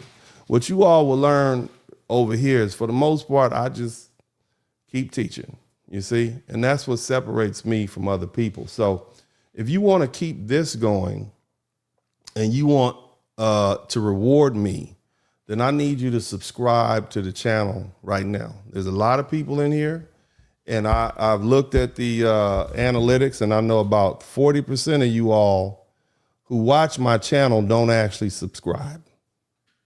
I know that's what you're doing. I'm looking at the analytics right now. About 40% of the 700-800 people in here right now have not subscribed to the channel, and that's very disappointing. Okay? I'm very disappointed, just like when your granddaddy found out you got a tattoo. Okay? I'm disappointed at you. That don't mean I don't love you. But I'm very disappointed at you. I'm talking to you. Know the little tattoo you got right here? I'm very disappointed at you. You know the little one you got on your shoulder you didn't think anybody would notice? That's the type of disappointment I have. I wanted better for you. Okay? So I need you to go ahead and do better. Subscribe to the channel right now. Don't disappoint me anymore. Okay? Don't do that. We better than that. We don't do that. You watching the show, you enjoying it, you're not subscribing. Sad. That's real sad. I'm just telling y'all, this is the level of, I look every day, I'm like, man, I got 1,000 people in here. And I came, man, that's crazy. Got all these people in here. Now, if I was fighting with some comedian, if I was out here boxing people on the internet, oh, y'all subscribe to the channel, would you? I'm sitting here with my little flower and my little coat on, hot. And, I try to get my hair cut. Y'all know. Y'all don't even subscribe to my channel. Shame on you. Shame on you. It's Black History Month. All I do is talk about Black history, and y'all won't subscribe to the channel. I'm disappointed. Very, very disappointed in y'all. Let me see if y'all have heeded my warning. Y'all gonna miss me when I'm gone. Y'all gonna be talking about, we miss you, Uncle. No, you don't. You don't miss nothing. You don't miss nothing. You just want me in here talking and teaching you something so you can have something smart to say to the white people at your job when they ask you, what if black people do? I know what you do. You don't even give me any credit. You don't get half of you. Y'all wrong. Y'all wrong.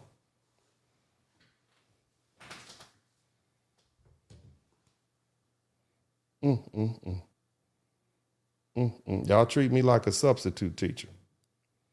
Again, if I was in here fighting people on the internet and kicking up dust and saying cuss words every 3 words, y'all be like, yeah, man, we like that. Y'all be wild. It was a spectacle.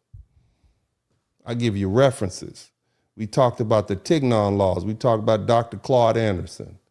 I broke down these arguments that people are coming at you with. I told you why it's important for you to delineate. I spent hours getting this together for you, and you can't even subscribe. It don't cost you nothing to subscribe.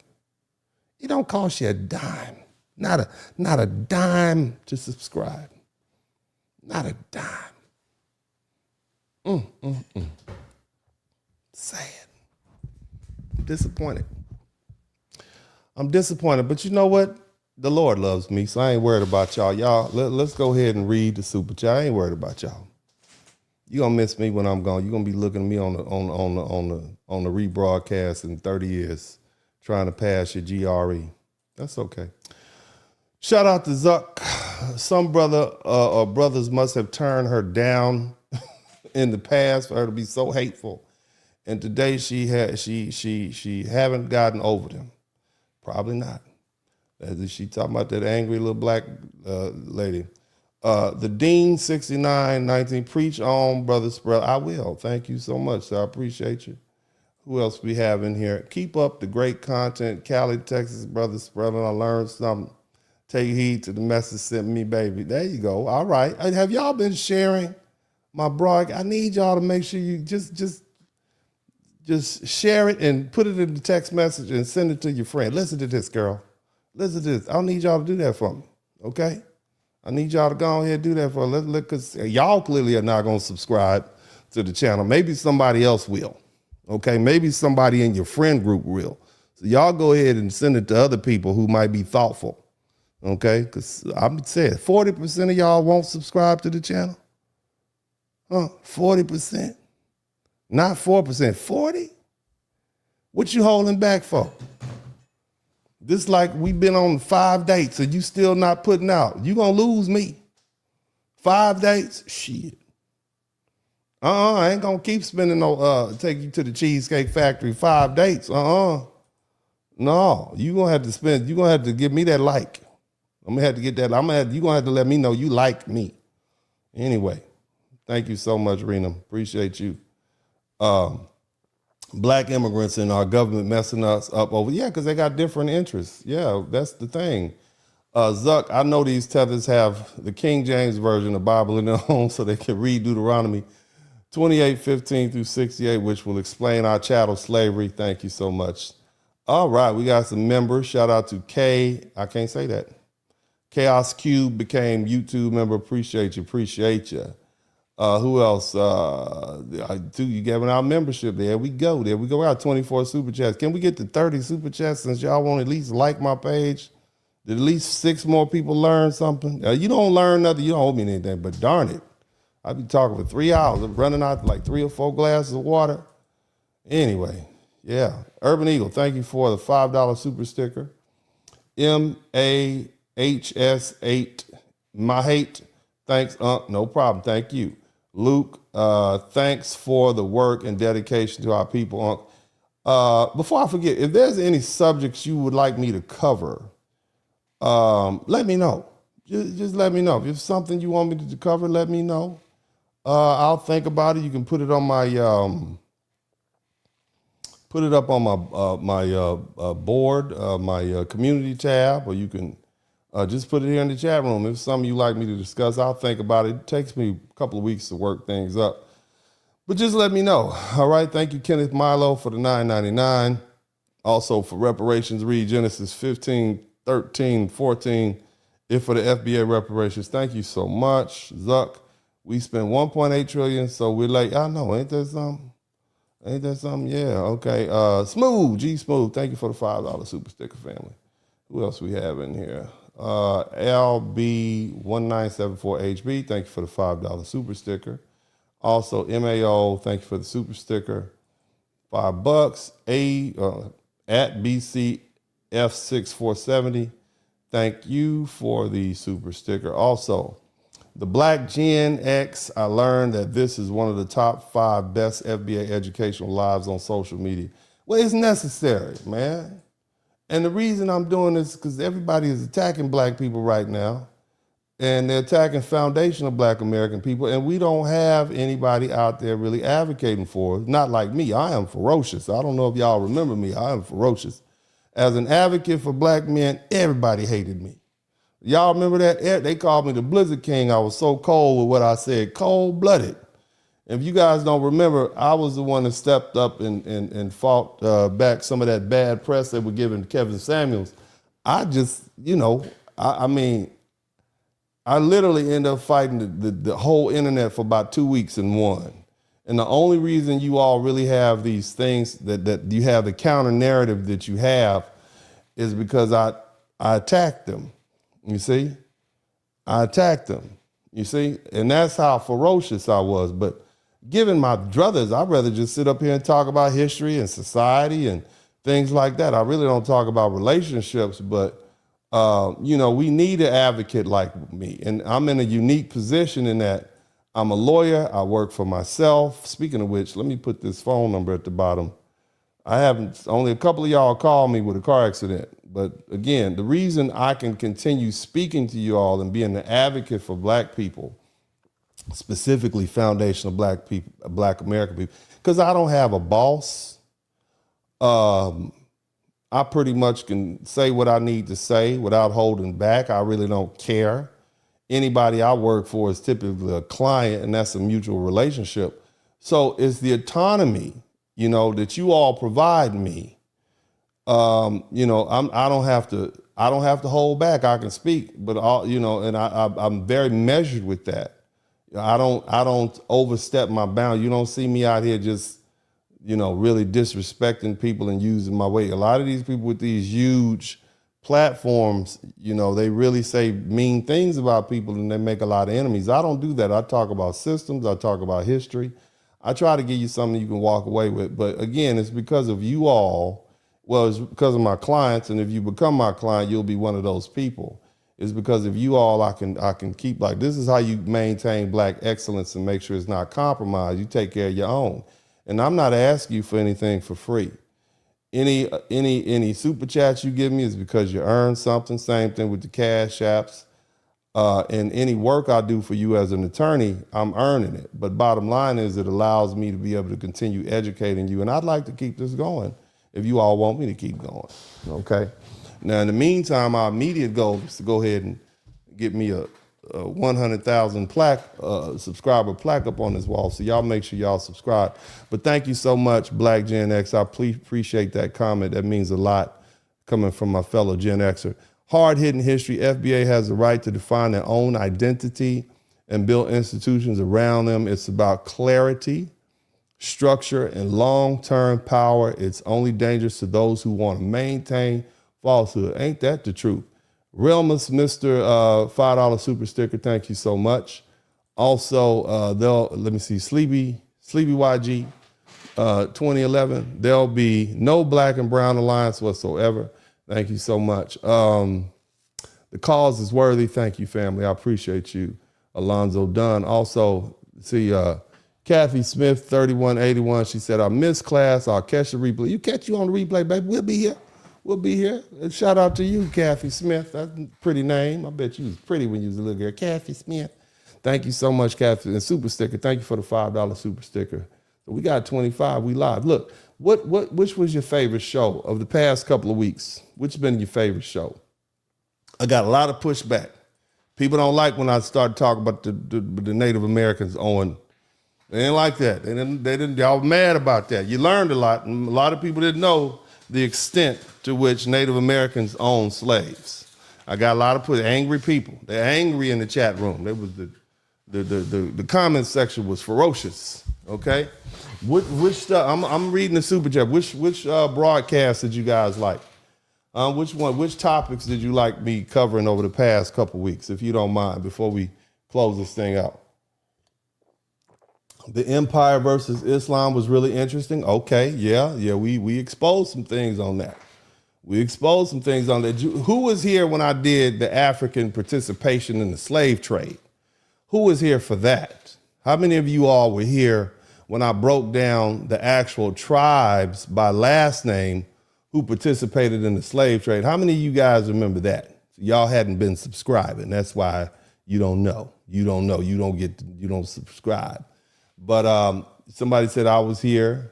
Okay, yeah. Look, everybody in the rebroadcast, y'all let me know what's your favorite in the comments section. I want you guys to jump in the comments section. I want you to let me know which topics you like the best, because I can only do so much research on my daughters of the trade.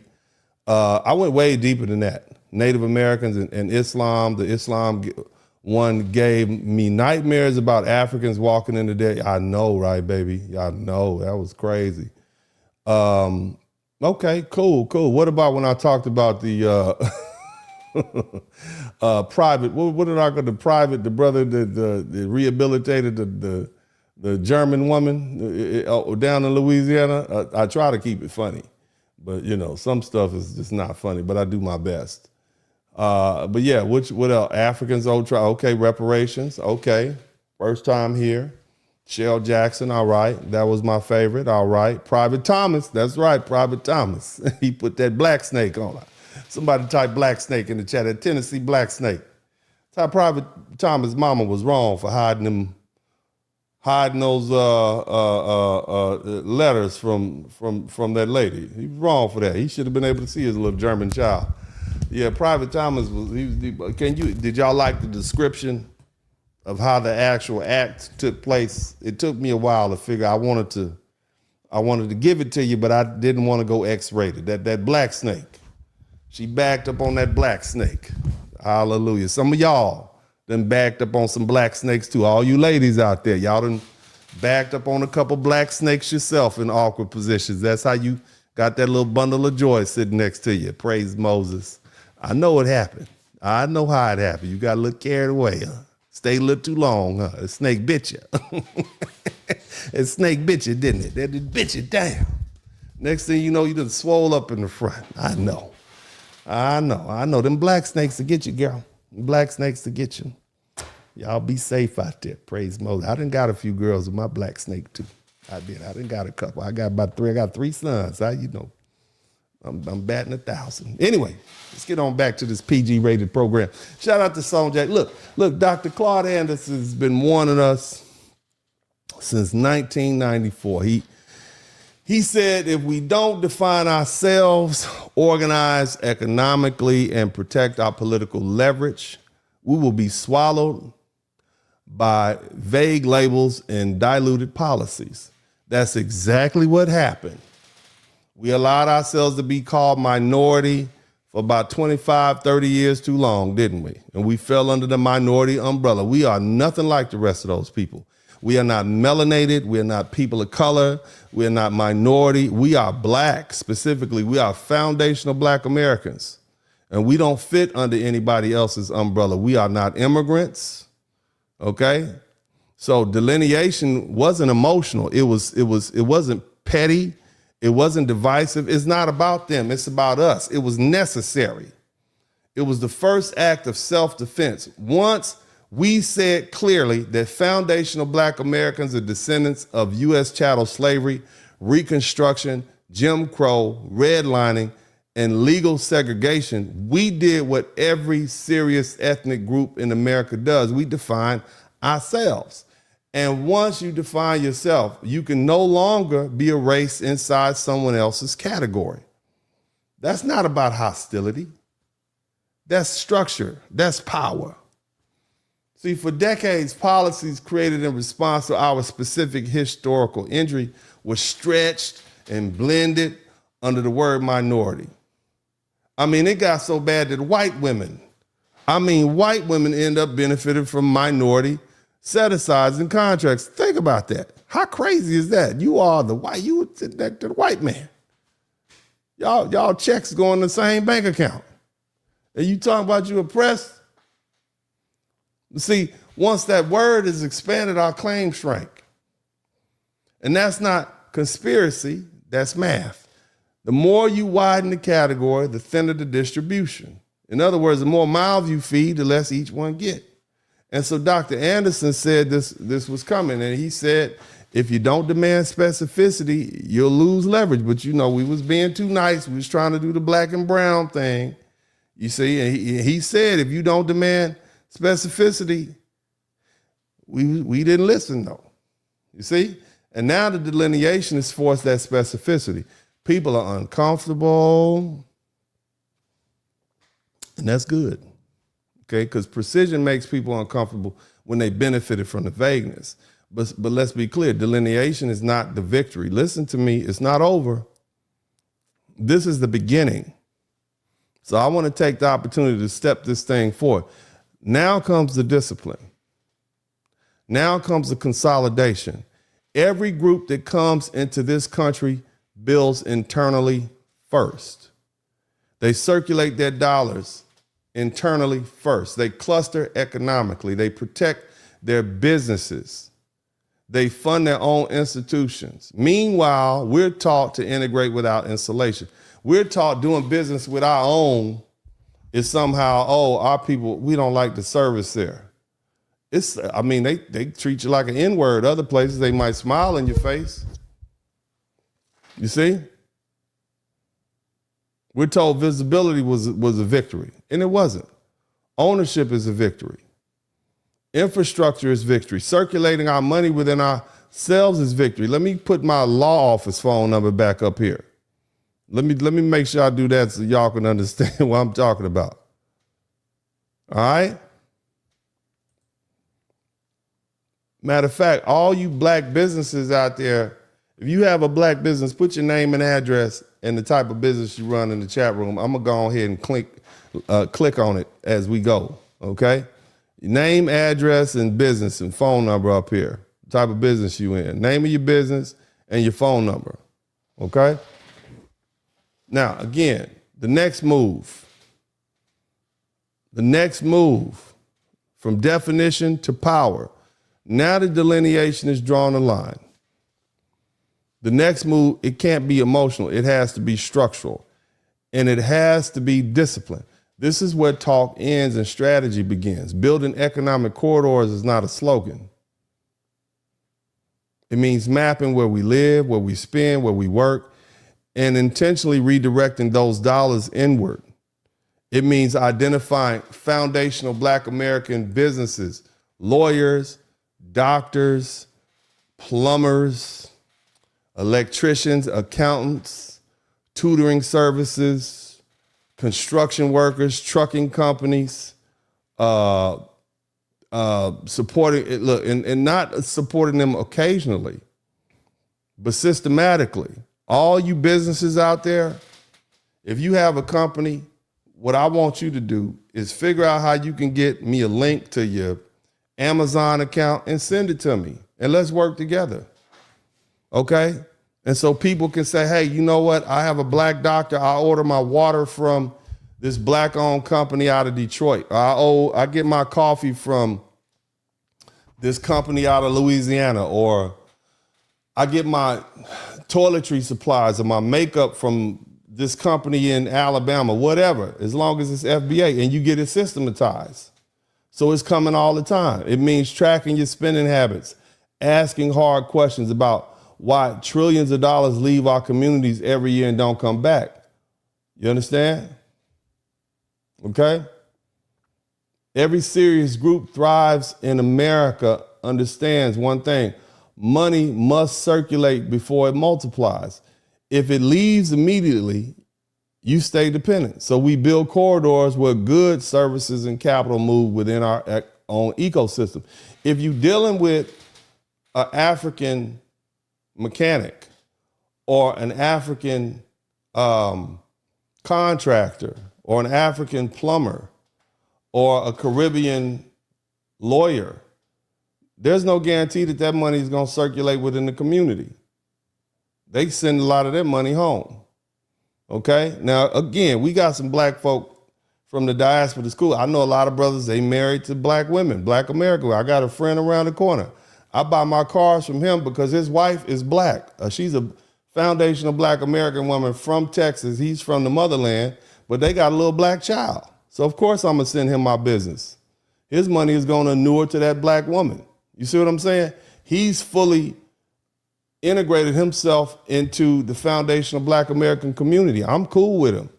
It's a couple of professors over here at TSU that are Nigerian.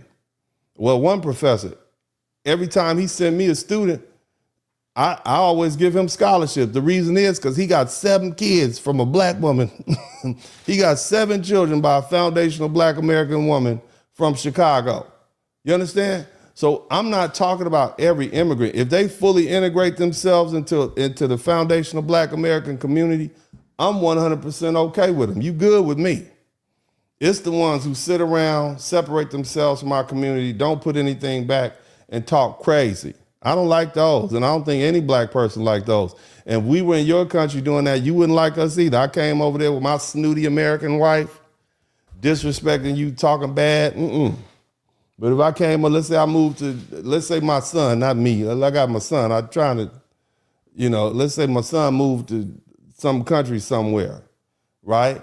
and he marries a woman, let's say he moves to Ghana, marries a woman from Ghana, a black woman from Ghana, and he's fully integrated himself into the community. That's good. That's where the money goes. Your money is good. That's where your family is. Your family is with a woman from there. I can respect that. So these conversations that we are having is not for every black immigrant. There's a difference between a tether and a black immigrant. The tethers are the ones that just take. They latch on to the black community. They don't give anything back. Again, you might not be eligible for reparations, but if you fully integrate yourself into the black community like that, you A-okay with me. And I think most black Americans will say the same thing. Now, we also need to demand data separation, okay, because that's equally serious.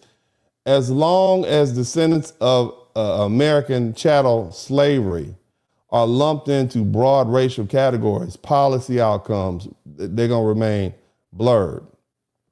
If you don't measure us separately, you can't fix the issues that we deal with accurately. And that means pushing for data that distinguishes lineage and education. In other words, scholarships, lending when it comes to homes, home ownerships, small business loans, government set-asides, business formation, incarceration, because we don't want to be held responsible for stuff that immigrants from the Caribbean and these other African countries are doing, okay? And if the numbers are diluted, so are the solutions. Lineage-based policy is not exclusion, it's precision. And when harm was specific, the repair needs to be specific. Just because you have a cut on your arm, you don't go take a bath in alcohol. You put that little dab of alcohol on that cotton swab, and you put it to that cut. You see? And the other thing, family, acquiring land is not nostalgia. Acquiring land is not nostalgia. It's security. Go back and buy some of them plantations down in Mississippi and Alabama and Arkansas that our families were on. It's cheap. The land is cheap. They don't want to live down there. And the other thing you need to just hold on to it, because land is leverage. Land is stability. Land is insulation against volatility. Land means food systems, housing control, development power, generational transfer. Creating investment pools means pooling capital, intentional small contributions multiplied into real purchasing power. You can go buy some land right now, put a bunch of fruit trees on there and come back in 20 years and have a source of income for your grandkids. Go on down there and plant some apple trees. Apple trees are like $100 a piece. Go down there and put 20 or 30 apple trees and come back in about 10 years. Put some pear trees up there. They're very hardy. You don't have to do anything. Just get you about 10, 15 acres and line them up with pear trees. You see? You can live on the land, but you also have fruit growing. I just want you to think about that. You see? What about some cooperative banking systems? That'll help reduce dependence on institutions that have historically treated us unfairly. We need to strengthen trade pipelines, which means rebuilding skilled networks. We need contractors, we need engineers, we need teachers, we need coders, we need farmers, we need healthcare providers who prioritize serving our communities first. See, Tulsa wasn't a dream. It was an organized economic engine. And that's what we rebuild, not sentiment, but structure. And then there's the psychological shift, the part people underestimate. Stop overperforming. Stop believing we have to be everywhere. We don't. We don't have to fix everything.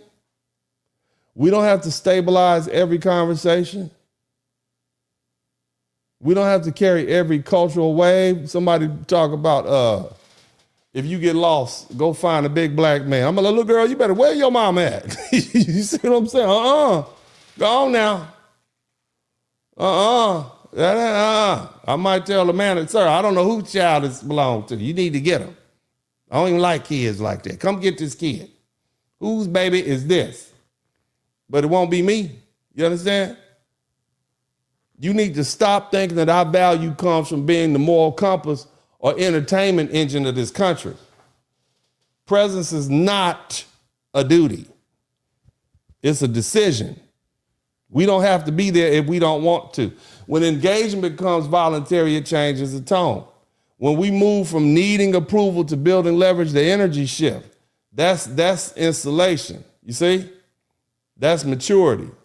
Dr. Claude Anderson warned that without definition, economic organization, and political clarity, we would lose ground, and we have. Delineation handled the first requirement. We defined ourselves. And now comes organization. Now comes clarity.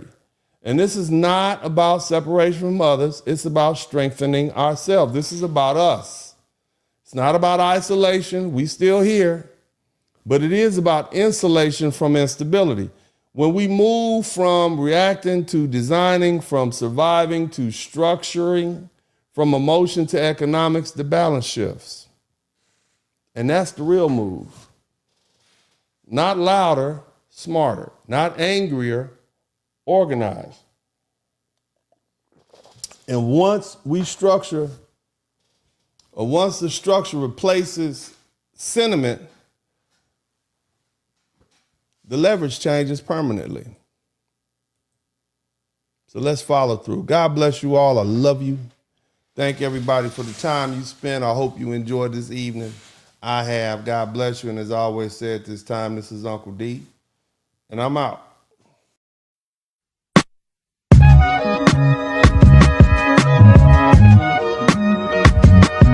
In the Spurling podcast, hit the like button, subscribe.